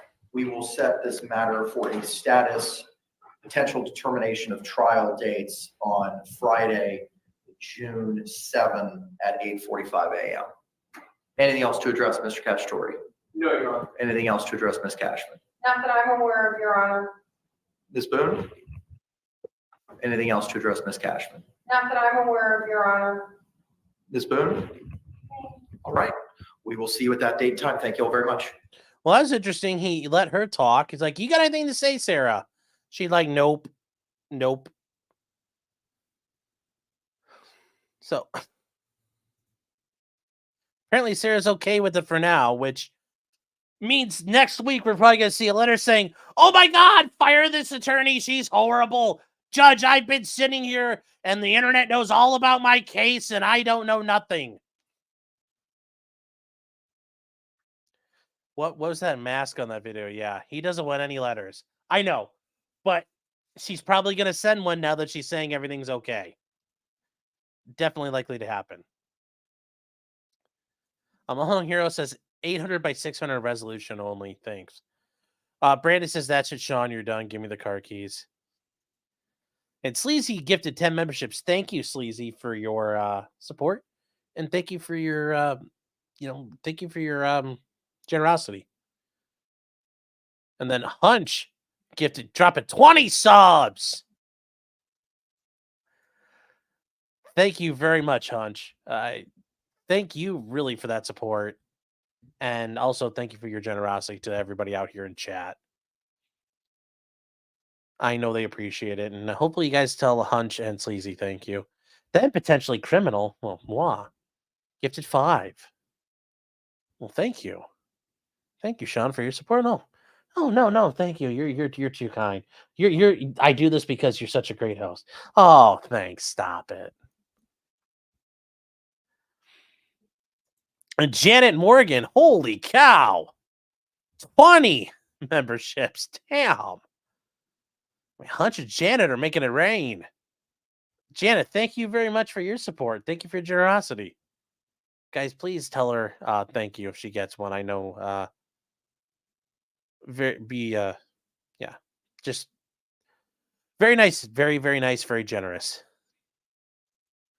Darcy says, I keep waiting for her to grab the mic and run her mouth. And Luke says, I think you're the second most pro Sarah law tuber out here. Well, that's okay. I'll take that. I'll take that.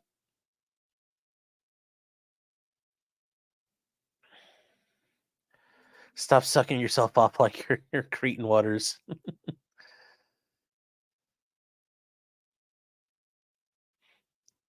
So now we are moving on to the YSL trial.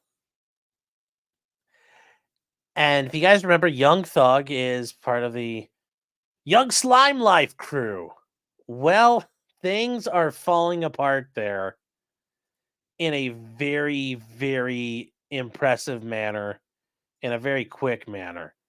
And why do I say that? Well, it is just... It's not good. It's not good. We've been following it for months. We know that it's bad. But how bad did we really know things were? How bad did we really know things were going to get? Well, they got real bad. They're getting really bad. They are getting so bad. This trial is absolutely turning into a dumpster fire. And before we get too far, Ian Benoit with 20 more memberships. Guess I got to do it. Let's go, chat. Thank you very much for your support and your generosity as well. Thank you. Thank you very much. But all of you guys, Janet, Ian, Hunch, Sleazy, you know, thank all of you guys. Thank you all very much for your support.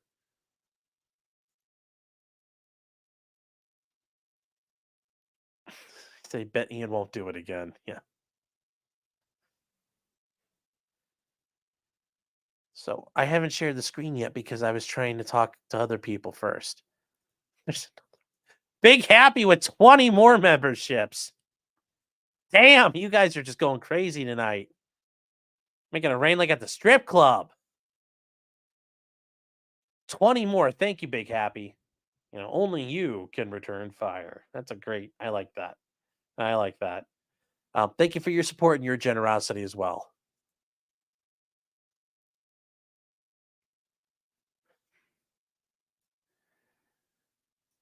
So this is from the Young Thug trial, and this happened yesterday. And this is just to give you a taste of what's crashing. This is going to give you a taste of what's happening here. And this is about the state trying to bring in evidence at the last minute of different conversations that have been occurring. And this has been generally the MO of the state. They're not very well prepared. It seems like they scramble every day to bring stuff in. So here we go. A couple weeks ago, you said to us. Now, this is one of the defense attorneys. You guys remember, this whole side of the room is defense attorneys. Please flag things in advance. I took this that is to not heart. in advance. This is not in advance. This is like we got a jury sitting here. You all didn't get here at 1 o'clock. I told you to be here at 12:30. I've been here. I know you were. I know that you were here early, and I know why you were here early. Okay. So, but focus. The focus is on why are we. Now it's funny. Notice what the judge says. I told you all to get here early. He's like, I was here. He's like, I know you were. Now he's still yelling at this defense attorney because shit wasn't done right by the prosecutor. Why didn't we file this stuff months ago, and let's wind it out at that point in time? Okay, so I'm going to ask the state their issue on this. Are you cutting this out? Did you have discussions with Mr. No, this is Assistant District Attorney Love. She's kind of the lead for this now after everybody else quit from the prosecution team. It's fallen to her, and she's an absolute moron. Sure, madam. We did have discussion. When? Well, this morning. That's too late. The evidence is excluded. The evidence is excluded. I'm going to exclude because I told you that this was going to happen. We reached out to them. No. Yes, in a trial you've been planning for years, and this thing that's been going on for months, they're scrambling every day to present evidence. That's not how this is supposed to work. This should be done weeks in advance. This trial should be ready to go. They should have laid out everything they need to do. All their exhibits should be ready to go. Yeah, things happen once in a while, but this has been happening on a daily basis with the Young Thug trial. And he just said, sorry, you're not bringing it in. He's finally had it. He's finally punishing the prosecution. But it only gets better from here, chat. No. We're excluding that. Your Honor. And I'm going to exclude the PowerPoint that you all submitted.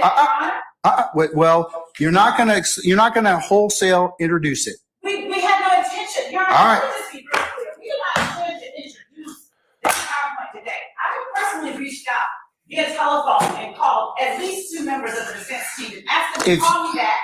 Now, here's what I will tell you, chat. You will never see a defense attorney get all lippy and come up and get yelled at by the judge and then proceed to walk all the way around to the lectern or the podium or wherever it is, come right here, and then keep squawking to the judge, womp, womp, womp, about how the judge is wrong.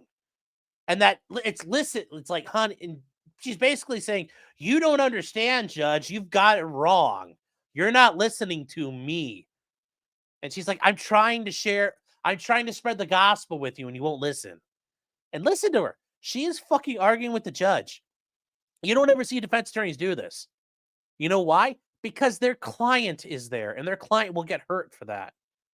Prosecutors do it all the fucking time because what happens if the judge gets mad at them? Oh, they lose a case. Oh, well. Or they get some bad rulings. Oh, well.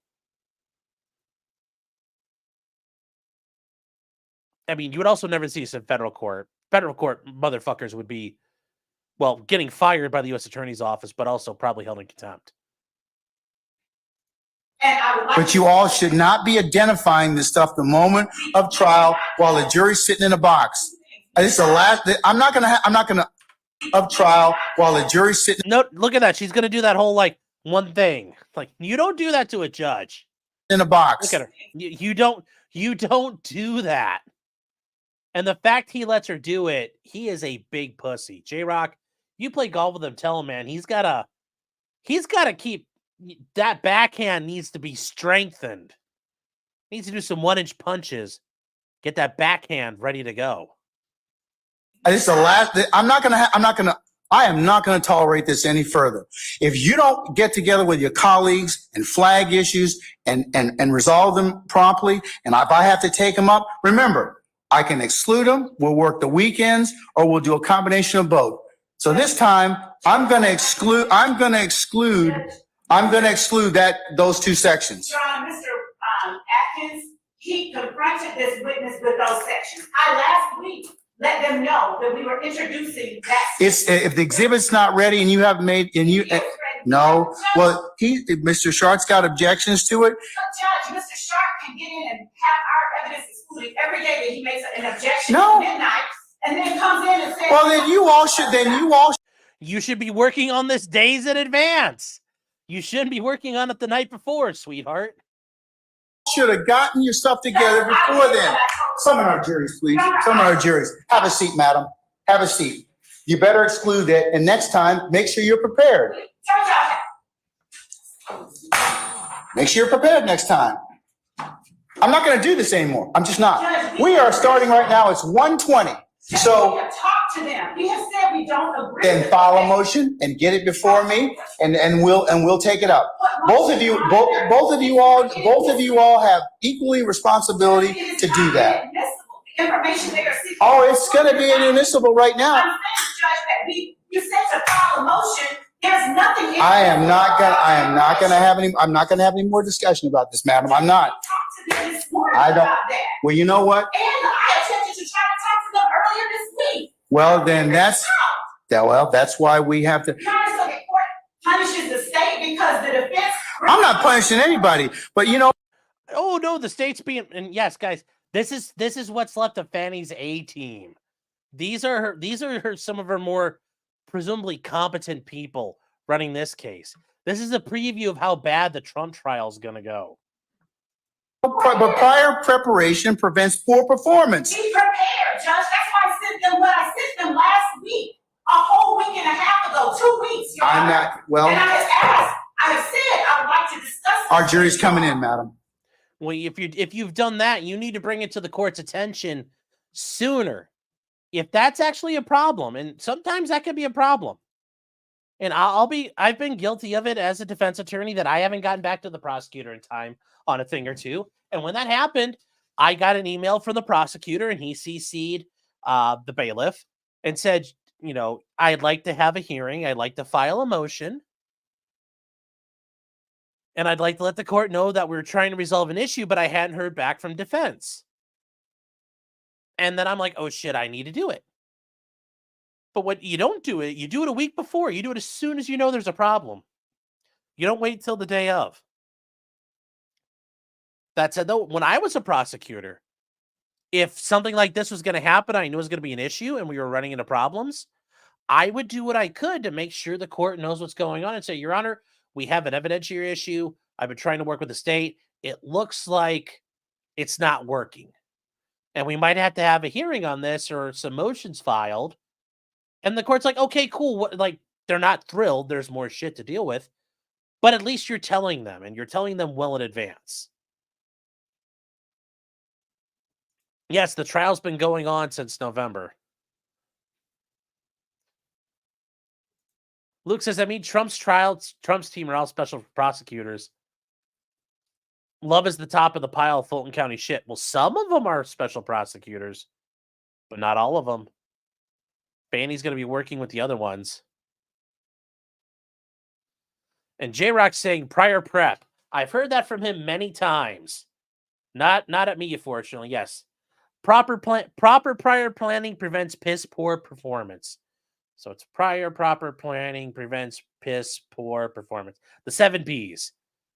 I think that's how one of my coaches used to say that. Casey says, damn, I need to rewind to see the whole thing. Well, there's even more before that, but her freaking out and yelling at the judge is absolutely ridiculous. Absolutely ridiculous. You got fucking spanked. You got to take it and sit down. Luke is saying, can I touch Clyde? Well, you could figure out how to get here, sure. Janet Morgan for $10 says, I am both Ian Benoit and Janet Morgan. Janet Morgan is my burner, Lamau. That's a pretty nondescript burner. So, yes, thank you. Thank you, Ian. And Florence Dono is a new member. Thank you, Florence. I appreciate it. The judge took too long to do something about it. Yeah, but you know what? Once that starts happening, how did the state get spanked? Well, slowly at first, then all of a sudden. So eventually the judge is going to go full, like, he's going to hit the gas. And anytime they fuck up, he's going to hammer them. So that's the positive side of it. The court reporter has the you're fucked face on.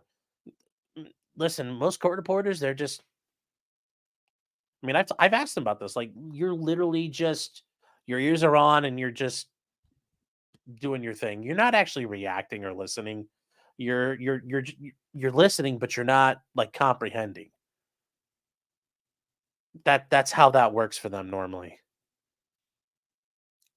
Yes, this is Fanny's sidekick. And yeah, hold her in contempt, Uncle Phil. He should hold her in contempt. And I don't know why he won't. He's done a lot. He's jailed the attorneys on the defense side. He's made them do assignments and all kinds of shit. He should take her and he should sanction her, but he won't. Judge Glanville is not a fan of improper prior planning or piss poor performance. He's an army man. Okay, well, he's an army man. He needs to fucking break her down and not let her keep shamming because she's acting like an E4 right now, getting away with it. How is this not contempt? I would not have the balls to do what she did. But women prosecutor, if you're a woman and you're a prosecutor, you could do all kinds of shit that I could never do. I'll just say that. Because I mean, also, if you're a prosecutor, you can get away with so much. If the judge happens to like you when you're a prosecutor, you can really get away with stuff. But I would never have the balls to act like that. Not in a million fucking years. I'd have to sit at court, like at lunch, and pound a couple of road pops.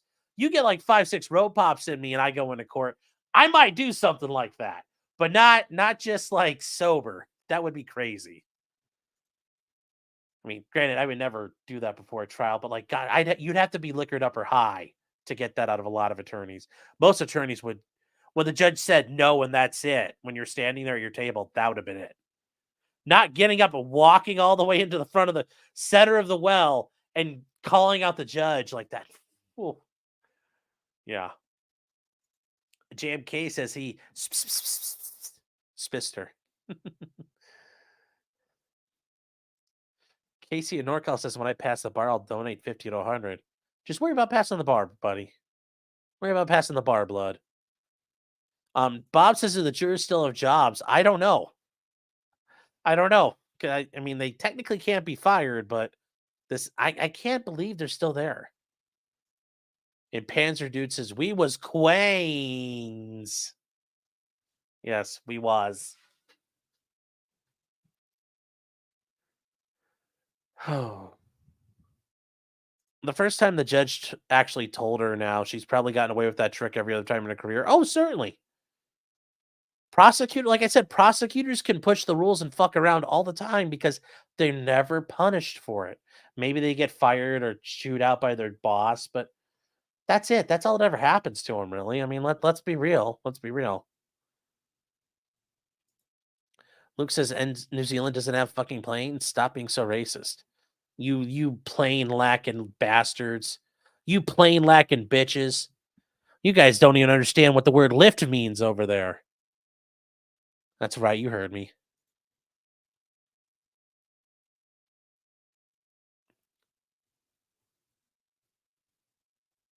You need to grow lady balls. I would never. Fuck, dude, that'll get you an attitude. You'll be known as a piece of shit if you got known for doing that. J-Rock says, for the pregnant defense attorney dropping the mic. Well, that was just good defense work. But no, if you did that in this area, word would get out that you're a fucking dickhead very, very quickly. And that would not be what you want. That would not be what you want. Yeah, and they don't have a client. That's always a big thing for them.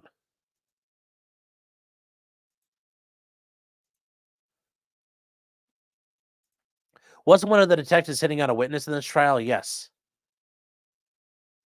Yes, this is the one where the detective for the prosecutor was hitting on the victim, was hitting on a witness. Luke says lift is better than elevator. Come at me, cunt. Oh, you gonna ride in a lorry? Are you gonna ride a lorry to take taking a piss on the dog's bollocks? Yeah. Fuck your shit. Fuck all your fancy words. So, just like with journalists, you don't hate state prosecutors enough. Very, very true. Very, very true.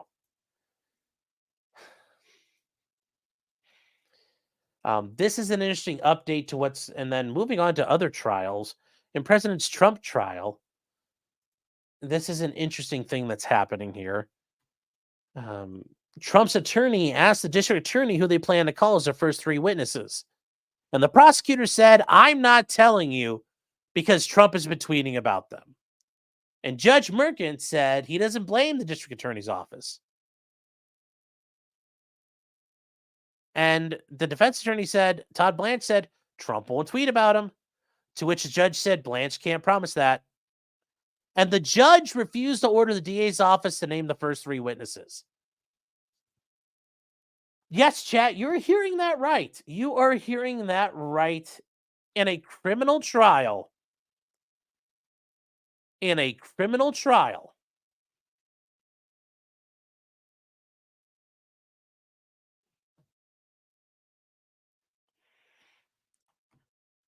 No, I'm not. Yeah, you don't have to disclose your witnesses. Yes. I mean, yeah. If you can't look at this and see how fucked up that is, yeah. This ain't. If this isn't a fair shake, I don't know.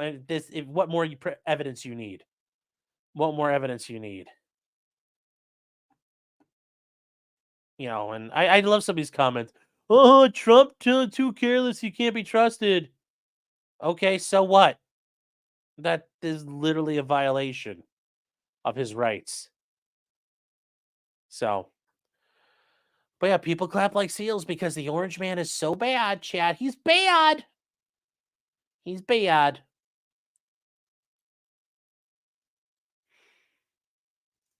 He's so bad, Chad.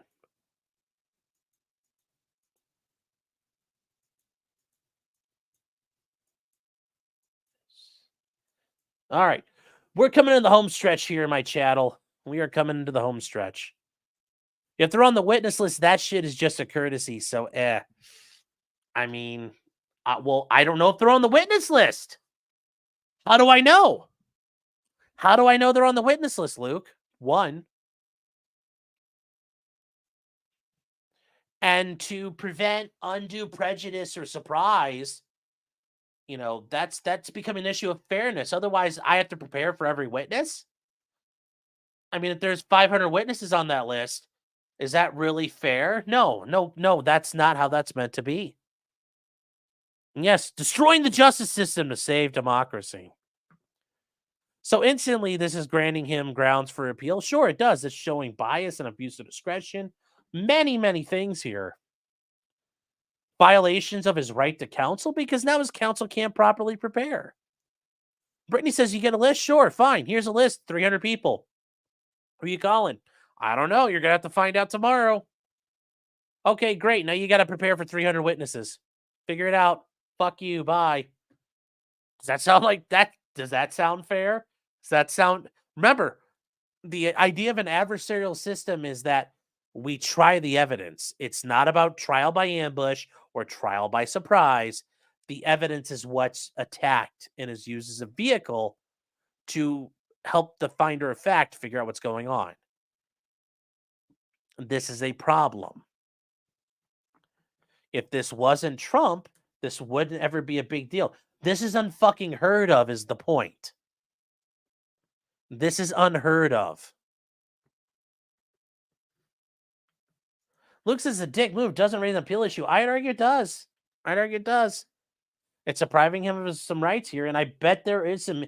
I guarantee you that this is a potential problem under New York rulings. And this is the fact this is unheard of. This is going to be fun because, you know, what do you think they're going to do from here? It's only going to get worse.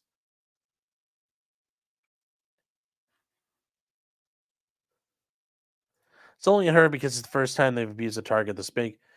Well, they generally don't do this to little people like this blatant. But we'll see what happens. I'm sure he's going to get a fair trial. Now, moving from there, out in Bakersfield, United Liberation Front. Hi there.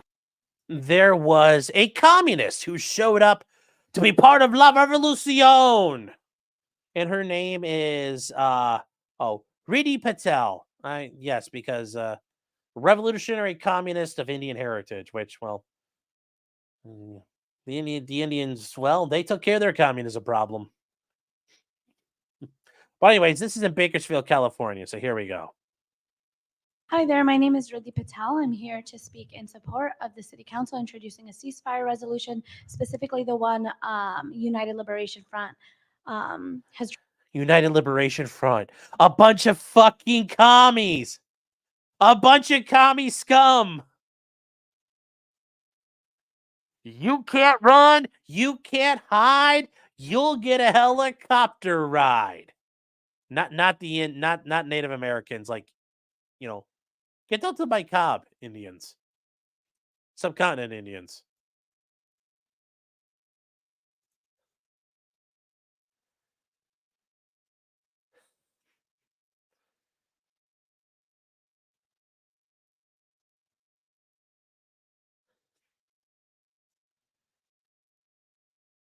Also, by the way, yeah, Joe does have his case going with that. But yeah, here we go. Listen to this commie. Listen to this commie. Oh, here we go. Just listen to her. Drafted. I don't have faith that you'll do this. You guys are all horrible human beings, and Jesus probably would have killed you himself. And the thing is, Honey, I think Jesus probably would have killed you too. Like, I'm sure with a name like Riddhi Patel, you're a devout Christian. so it's very clear to me as someone who's been an organizer for the past couple of years that none of you care because you guys don't care about anything happening in Palestine or any other country where oppression occurs because you don't care about the oppression occurring here. And I understand that you guys are all horrible people, but the thing is, 2,300 people being evicted in the last year, those are votes. And you guys, those are votes to win here in Bakersfield. And while you guys parade Gandhi around as a Hindu holiday called Chaitra Navratri starts off this week, I remind you that these holidays that we practice, that other people in the global south practice, believe in violent revolution against their oppressors. And I hope one day... Yeah, honey, you're going to be... Because we're going to see Riddhi walking around with an AK, chucking grenades, being the commissar. Honey, I'm sure you're tooling up for this. Your big old Indian titties flopping around. I mean, look at those things. Those are huge. Somebody brings the guillotine and kills all of you motherfuckers, oppressors. And I hope one day somebody brings the guillotine and kills all of you motherfuckers. The increased... Now, I hope one day somebody brings a guillotine and kills you motherfuckers. That, yeah, I would consider that a threat. Yeah, technically. That's a very conditional statement that I hope someone else doesn't. Criminalization for no need other than you don't like when people come and hold you guys accountable for introducing ceasefire resolutions, because the only escalation in violence It almost looks like she cut her nose ring on the microphone. That would have been fucking hilarious. has been by you all. And so there's no need to continue. In the last 5 years I've attended city council meetings, there's never been metal detectors. There's never been more cops. The only reason you're doing it is because people actually don't care if you guys don't like them, and they're actually resisting, so you want to criminalize them. So regardless of whether you elect people into office, they'll backstab you, they'll let you die, and for that reason, you guys want to criminalize us with metal detectors. We'll see you at your house. We'll murder you. That's a threat, chat. That's a threat. That's a bit of a threat there, I would argue. Evaluate her forearm tattoo. She's a fucking degenerate inky. I don't know what to say. But guys, that's a threat. That's a threat. Yeah. That's a threat. That's a threat. And, well. Next speaker, please. And she walked out and, well,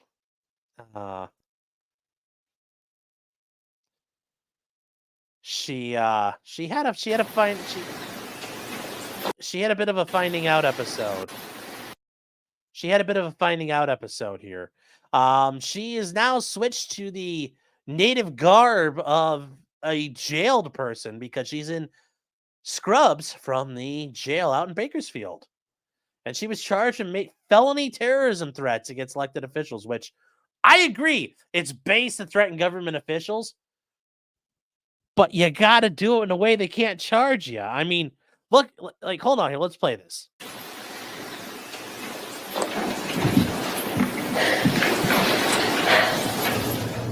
A deputy public defender entered not guilty pleas on Patel's behalf to 8 counts of threatening a public official and 10 counts of making terroristic threats. She's due back in court later this month. I mean, here's the deal. You know, sweetheart, how those titties look in the scrubs, I don't know. But you know, she wanted to be all about that revolutionary communism life. She's like, I want that revolutionary communism. Well, sweetheart, you want to be a revolutionary communist, the state's gonna come crack down on you. I mean, you're a revolutionary communist. You're gonna suffer at the hands of the reactionary government.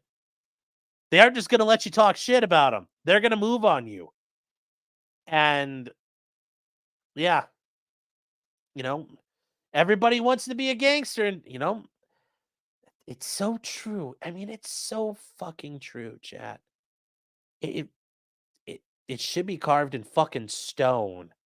I mean, I bet if we found the Ark of the Covenant and cracked it open, there's probably something carved out in Hebrew, on the back of the Ten Commandments that says like, other musings from God.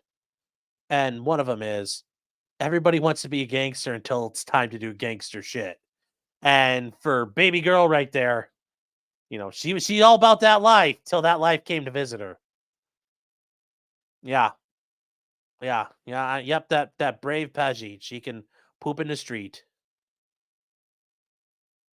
Yeah, she sells firewater, doesn't drink it. Yes. Yeah, she was good to her last comment, 100%. It was that last comment. And it'd be funny if she showed up outside someone's house and they just fucking killed her. Because that would be really bad for her. That would be really, like, they could be like, I thought she was coming to kill me. Somebody blows her head off. Like, oh, well.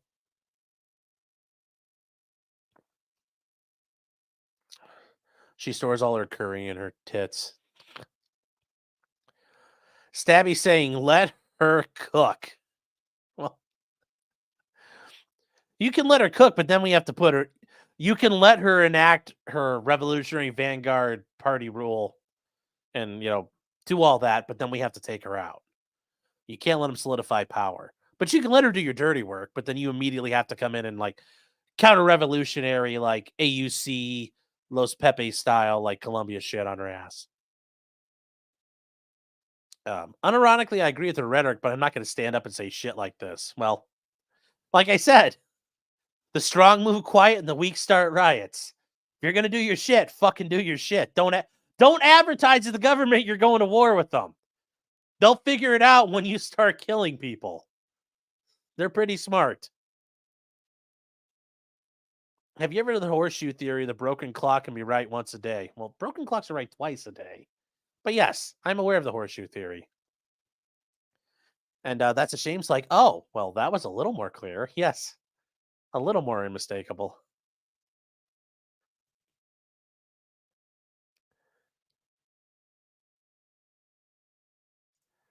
Keep playing that first clip. The arrest happens in it? I don't. Oh, really? Hold on here. We'll go back to it. I don't know. Well, I don't know if it's in here or. Yeah, here we go. Let's see if it's in here. City Council introducing a ceasefire resolution. Ms. Patel? Oh my God, it's great. House will murder you. That's even better. I'll give it. These are probably a bunch of Democrat politicians. They don't take no shit from her. But also, chat, if you're ever wearing a keffiyeh or a shamag, don't ever wear it like a shawl, like you're some old Jewish like babushka or Jewish grandma wearing it like a shawl. No, wear it as a fucking head wrap like it's supposed to be. That shit's cringe as fuck. That should be a felony too. I'm just saying. Next speaker, please. See, like that guy right there. That guy right there, he's wearing it right. Fucking douchebag right here with his blue beret on or whatever. That's not how you wear it. You wear it on your head. It's not a dress option. Lance, followed by Kev, followed by Valeria. Ms. Patel? Ms. Patel, that was a threat, what you said at the end, and so the officers are going to escort you out and take care of that.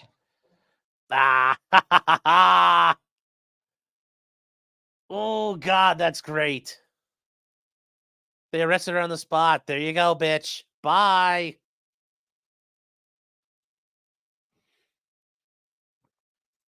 Yeah, there's no crying on the revolutionaries. Zaven says no count for each council member. Yeah, I think, and also probably all the people up on that stage. There were probably at least 8 of them. And Keopathic saying, as an officer of the court and public defender, are you not a government official? Well, I'm not a public defender. I'm a private attorney who will accept court appointments. At one point, I did work in a public defender's office. But no, I'm not like an actual like government agency employee. No, so I'm not a government official. I'm not a government official. Even as an officer of the court, I am not a government official. I'm just an officer of the court. I mean, well, let's see here. Let's see here. How many people are there? Okay, so we got up at the front 1, 2, 3, 4, 5, 6, 7, 8. 8 city councilmen. So there are 8 of them, and then she got 2 more charges. I don't know who else she threatened. Maybe she threatened one of the cops. I don't know. And then Luke says, sounds like way too many counts. Well, I mean, there's 8 people up there, and then she got 10 more separate, like 10 other distinct charges. I mean, when you tell your governing panel, I'm going to fucking kill all of you, they tend to overreact. So, you faff, you foe. Wouldn't have been a crime if she was hot. Yeah. KJ, yeah. Che didn't cry, girl. I don't know. When those Bolivians cornered him, when the CIA hit squad and the Bolivian Special Forces team cornered Che, I think he might have cried a little bit. I'm sure he didn't stand there like a man and take it. He ran like a bitch. Welcome to reality, Miss Pajit. Yes.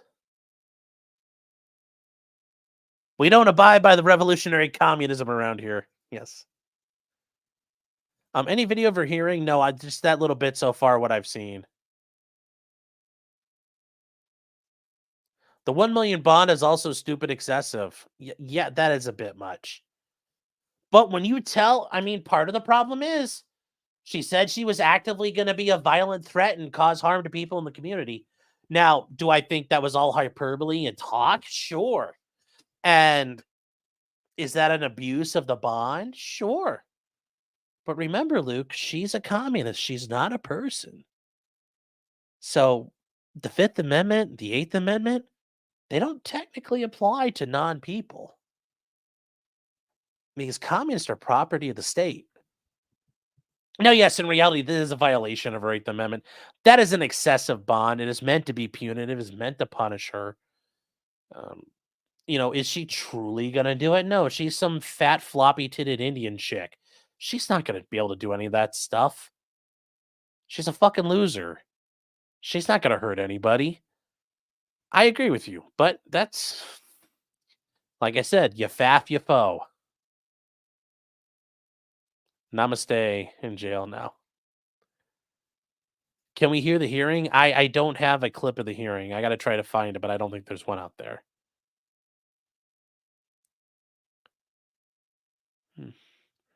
Wear it in the bandit style, too. Well, yeah. I wear one as a scarf during the winter. You can wear it as a scarf and all that, but throwing it over your shoulders like a fashion accessory is just really retarded.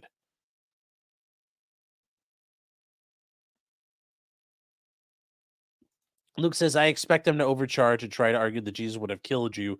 Comments were also true threats. That's not going to work. Jesus would have killed you. Okay, that's not a remember, they didn't say anything until the end when she actually threatened him. She's going to get 25 years. She's not going to get felonies. She's not going to get felonies. She's going to get some misdemeanors. They're going to plea it down. Sean is a regular scumbag lawyer. Not a government-funded scumbag lawyer. Well, partially funded by the government scumbag lawyer. Is there a threshold where a threat has to be imminent to be a crime? Yes, it can't be conditional. Jesus would have killed you. That's not a threat. Because that's saying somebody else would have done it. Okay, a person who, if you are going to believe that he was real, was a person 2,000 years ago. Well, that guy can't kill you now. That's not a threat. Or if you believe that Jesus isn't real, well, then she said a magical figure would have killed you. Well, that's impossible too. And then I could argue the whole idea of one day I hope somebody comes to your house with a guillotine and cuts your head off. Okay, I hope a lot of things. That's very conditional. I'm not doing it. I hope something bad happens to you. Okay. Oh, well. We're going to come to your house and fucking murder you. That's pretty imminent. We're going to do that. We're coming to your house to kill you. That's the line. That's the line. That's the line here.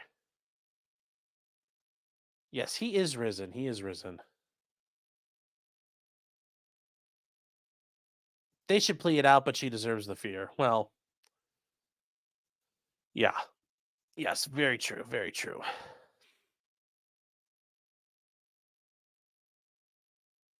Where are we at with the rest of this here? Threats are felony offenses. Not all threats are. Not all threats are felony offenses. I mean, there are misdemeanor levels of threats. Oh, terrorism threats? Yeah, I mean, sometimes they can be. Sometimes they aren't necessarily guaranteed to be. In California, I bet they are, especially California. California. Yeah, I'm sure that they've codified this harming or threatening to harm government officials automatically a felony just because they're California and that's what they do. So, got to be careful. Got to be careful you play that game, guys. Like I said, if you're going to talk, don't, it's like Tuco said in Good, the Bad, and the Ugly. When you have to talk, talk. When you have to shoot, shoot. Don't talk. Well, let's see here. Does she have a further lengthier thing? No. So, okay, this is going to be funny. So, some other guy has comments for her. Here we go. Great. So, it's Nate Diaz. Somebody's clipping in Nate Diaz. Here we go. Here's an Indian guy's response to her. Great class by both men. Nate Diaz, you just shook up the world. How's that feel? Hey, I'm not surprised, motherfuckers. There, yeah. Nobody's surprised. Nobody's surprised. So, great minds. Yes. California. Yes. I think it's more impressive she threatened to murder over metal detectors and not adopting a stand with Palestine stance. Well, communists aren't intelligent to start with. That's what they're retarded. So, retarded people do retarded things. I know. Dog bites mailman. News at 11. And Jonathan Doiger for $9.99, thank you, is saying, to be fair, Sean, Jesus probably has ended people. After all, the cartels are a real problem. The government should always be scared of the people. Yes. Yes, the government should be scared of people. Remember, though, what I said. You know why the government was afraid of people? Because they would come to your house and beat you or tar and feather you. They didn't threaten you. They didn't threaten you. If you fucked around with the government and you did something wrong and the people were really upset about it, they come fuck you up. There was no talk. There was no fucking little yappy dog sitting there talking about what she was going to do. No, the town came out and fucking beat the shit out of you one night, or they burned your house down, or they killed you. So there's a bit of a difference there. Communities self-regulated, and they did so very violently. But that's how you keep the government in check.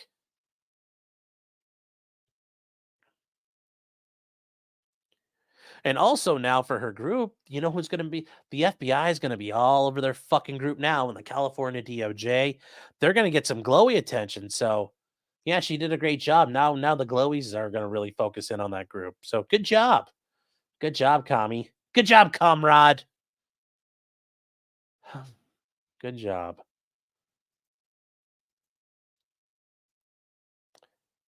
And then I know we talked about this last week, but I do think it's interesting. We'll see how this works out for Julian Assange. His extradition to the United States was being held off for reasons, including him allowing to lodge an appeal because he was not going to be treated properly by the U.S. government. And the UK courts agreed and said the U.S. has to lay out assurances of what will happen if he's indicted, well, he's been indicted, but if he's sent to the United States. So the U.S. government's been forced to make promises. And American officials sent assurances to the British authorities that he would not face a death penalty or be persecuted for his nationality, which he's Australian, so it's not really a big deal. And that he could seek First Amendment protections for his charges. So part of this is the government saying, look, we're not going to seek the death penalty, and we'll allow him to do stuff and make claims under the First Amendment as a reporter, and we won't oppose it. So that may allow him to be extradited. We don't know if that's going to be enough yet. Because remember, the government has said this, but what happens if the U.S. government doesn't follow through? Oh, well. I mean, because all it takes is for him to hop on the plane as soon as he lands in America, the government could say, yeah, fuck all that, and then the Brits have nothing they can do. Which is what the U.S. government has done multiple times, including most notably to a guy in Spain. He was living out house arrest in Spain, and the U.S. government wanted him. And the Spanish government said, please don't be mean to him. And the U.S. government said, of course. And then they ignored it, and they threw him in Florence. And the Spanish government said, ay, ay, los míos. And the U.S. government said, sorry, Paco, can't do nothing for you.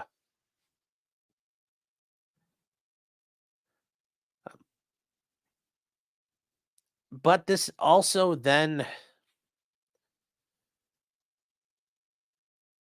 this is all because he was accused of violating the Espionage Act, among other things, here in the United States in the Eastern District of Virginia.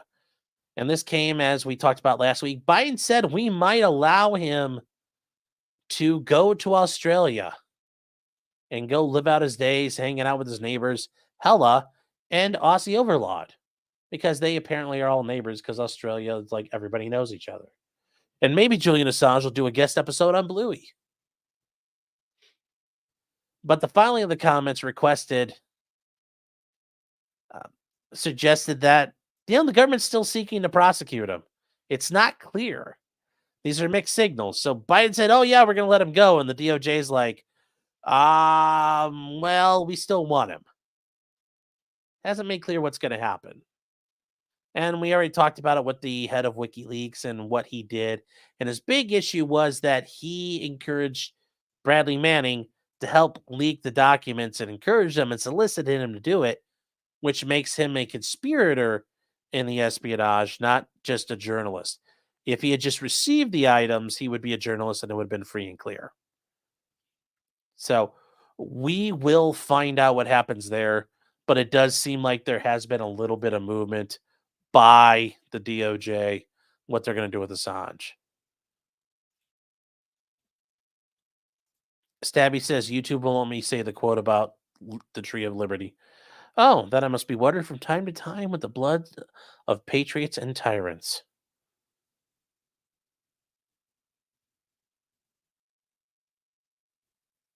Yes, if he comes back, he'll be checked into an Epstein wing. Yes. Juror 13 says they're going to fuck him no matter what. Yes, and are the odds his plane makes it across? Yeah, that's another thing, too. There's a bunch of things that are going to happen there. I'm surprised he's not been killed already. And I am, honest to God, not surprised we didn't drone strike. Honestly, I'm not I say this with all sincerity. I am surprised that we didn't drone strike the Ecuadorian embassy when Assange was hiding out there. Or park the car, hit it with a bomb. I doing some Born Identity level shit. I am truly surprised that never happened.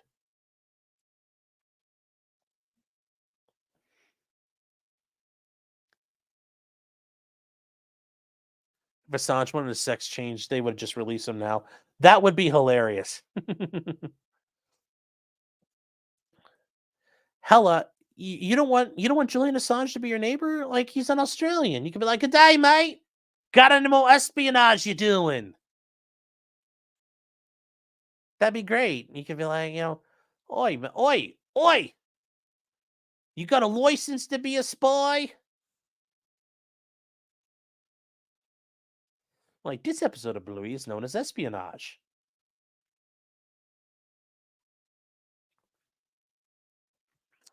Peyton saying, really? Yeah, I'm surprised we didn't drone strike it or blow it up in some way, because the British government didn't like Assange either, and they wanted him really bad. I'm surprised we didn't work with them to fucking blow it up. Or when he stepped out on the porch, like an explosion takes him and kills him. I'm truly am surprised. Hell is not a communist. We could take her off the list. Well, I didn't think she was. Yeah, the Ecuadorian embassy could have had a gas leak, all kinds of stuff. A drone strike in London? I mean, you park a suspicious looking vehicle next to it and then you blow it up from like. Go read Clear and Present Danger. Use the cellulose the plastic encased bomb. Noif licenses are coming down soon down under. Yes. Yes. Bomb scare at the embassy. Do you want to live or blow up? Yeah, that's the other thing too.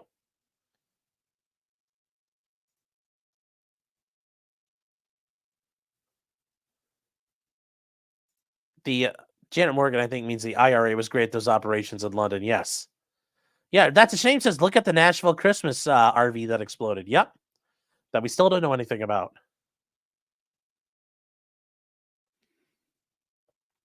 I'm pretty sure the Ryder trucks in the UK.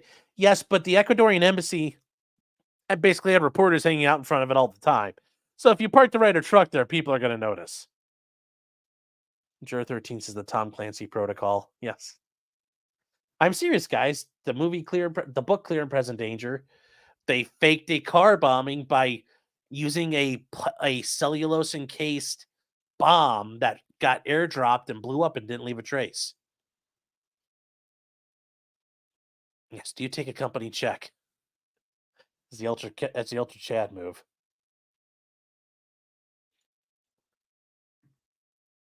Tom Clancy said we would be up seeing wombs. What? You might need to retype that. All right, guys, we have one more thing. One more thing. We're almost done. 2.5 hours, and we still got 289 people here. Great. The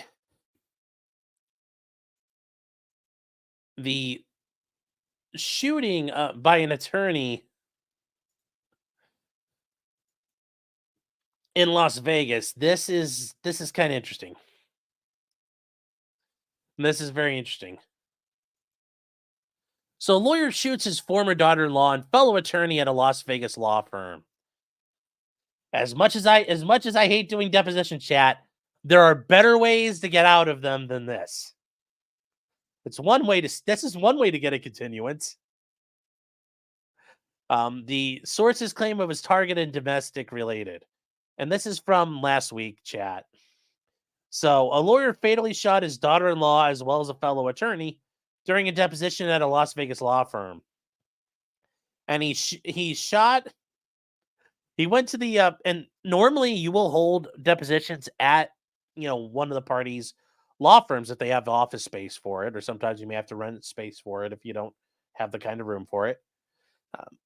And there was a deposition of his son, whom he had been representing.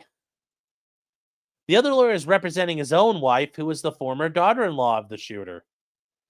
So hold on, the other lawyer is representing his own wife, who was the former daughter-in-law of the shooter. Wait.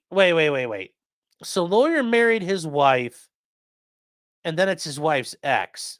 I read this before, and I completely got it all fucking messed up. So, yeah, he married a lady, and then he was helping his wife deal with her ex-husband. Okay.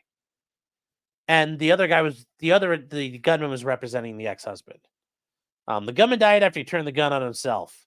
His son survived, meaning his son was spared. I don't think, yeah.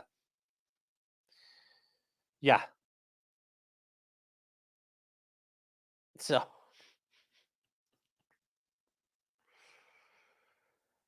yeah.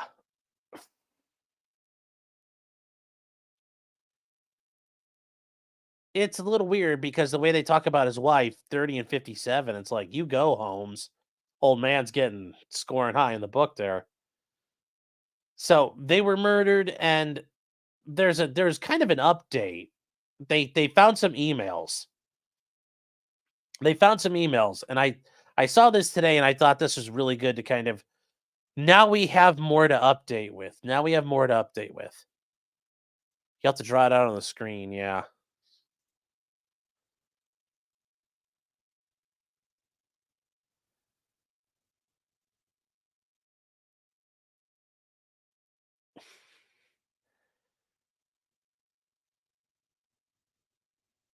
Let's see.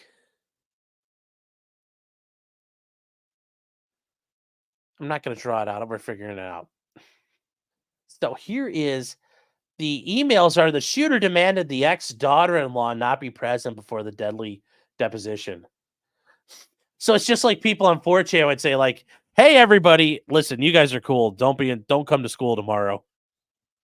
So this attorney just emails like opposing counsel like, hey, my ex-daughter-in-law is cool. Don't come to the deposition tomorrow. Like, what the fuck? What the fuck? So the email showed that the shooter in a Summerlin law office requested multiple times his ex-daughter-in-law not be present at the deposition that ended in 3 people dead. Joe Houston was representing his son Dylan in a child custody deposition on April 8th with his ex-wife Ashley Prince. Ashley's husband Dennis Prince was also representing her. Las Vegas police said Joe Houston shot and killed Ashley and Dennis before turning the gun on himself. His son was not present at the hearing. Catherine Houston, Joe's wife, was set to testify in the deposition, so that would have been Meemaw. Grandpa comes in. Grandpa killed mom. So if this lady had a kid, Grandpa killed his daughter. Well, Grandpa killed mom, and Meemaw was coming to testify. According to the emails, Joe Houston asked Dennis Prince that Ashley not be present at the deposition, saying he felt Ashley had harassed Catherine. Dennis replied only 22 minutes later, saying he didn't agree to the request. 2 days later, he said, please don't do it. The reason why I asked her not be at my wife's deposition is because the last time she was present, she was abusive to my wife, and even counsel had to inform her she's acting inappropriately. And then, like a boomer, a 77-year-old boomer, I again request she not be present. Joe said he would object to any questions that were asked previously. He said, hopefully you're competent enough to review the transcript of the deposition and the questions that have already been asked of her. And then the opposing counsel said, she will be present and I have a right to follow up on questions already asked. You need not worry about my competency. Well, we have to worry about if you're bulletproof. Oh, wow. Holy shit. Yeah. Christmas will be confusing this year. Yes, it will.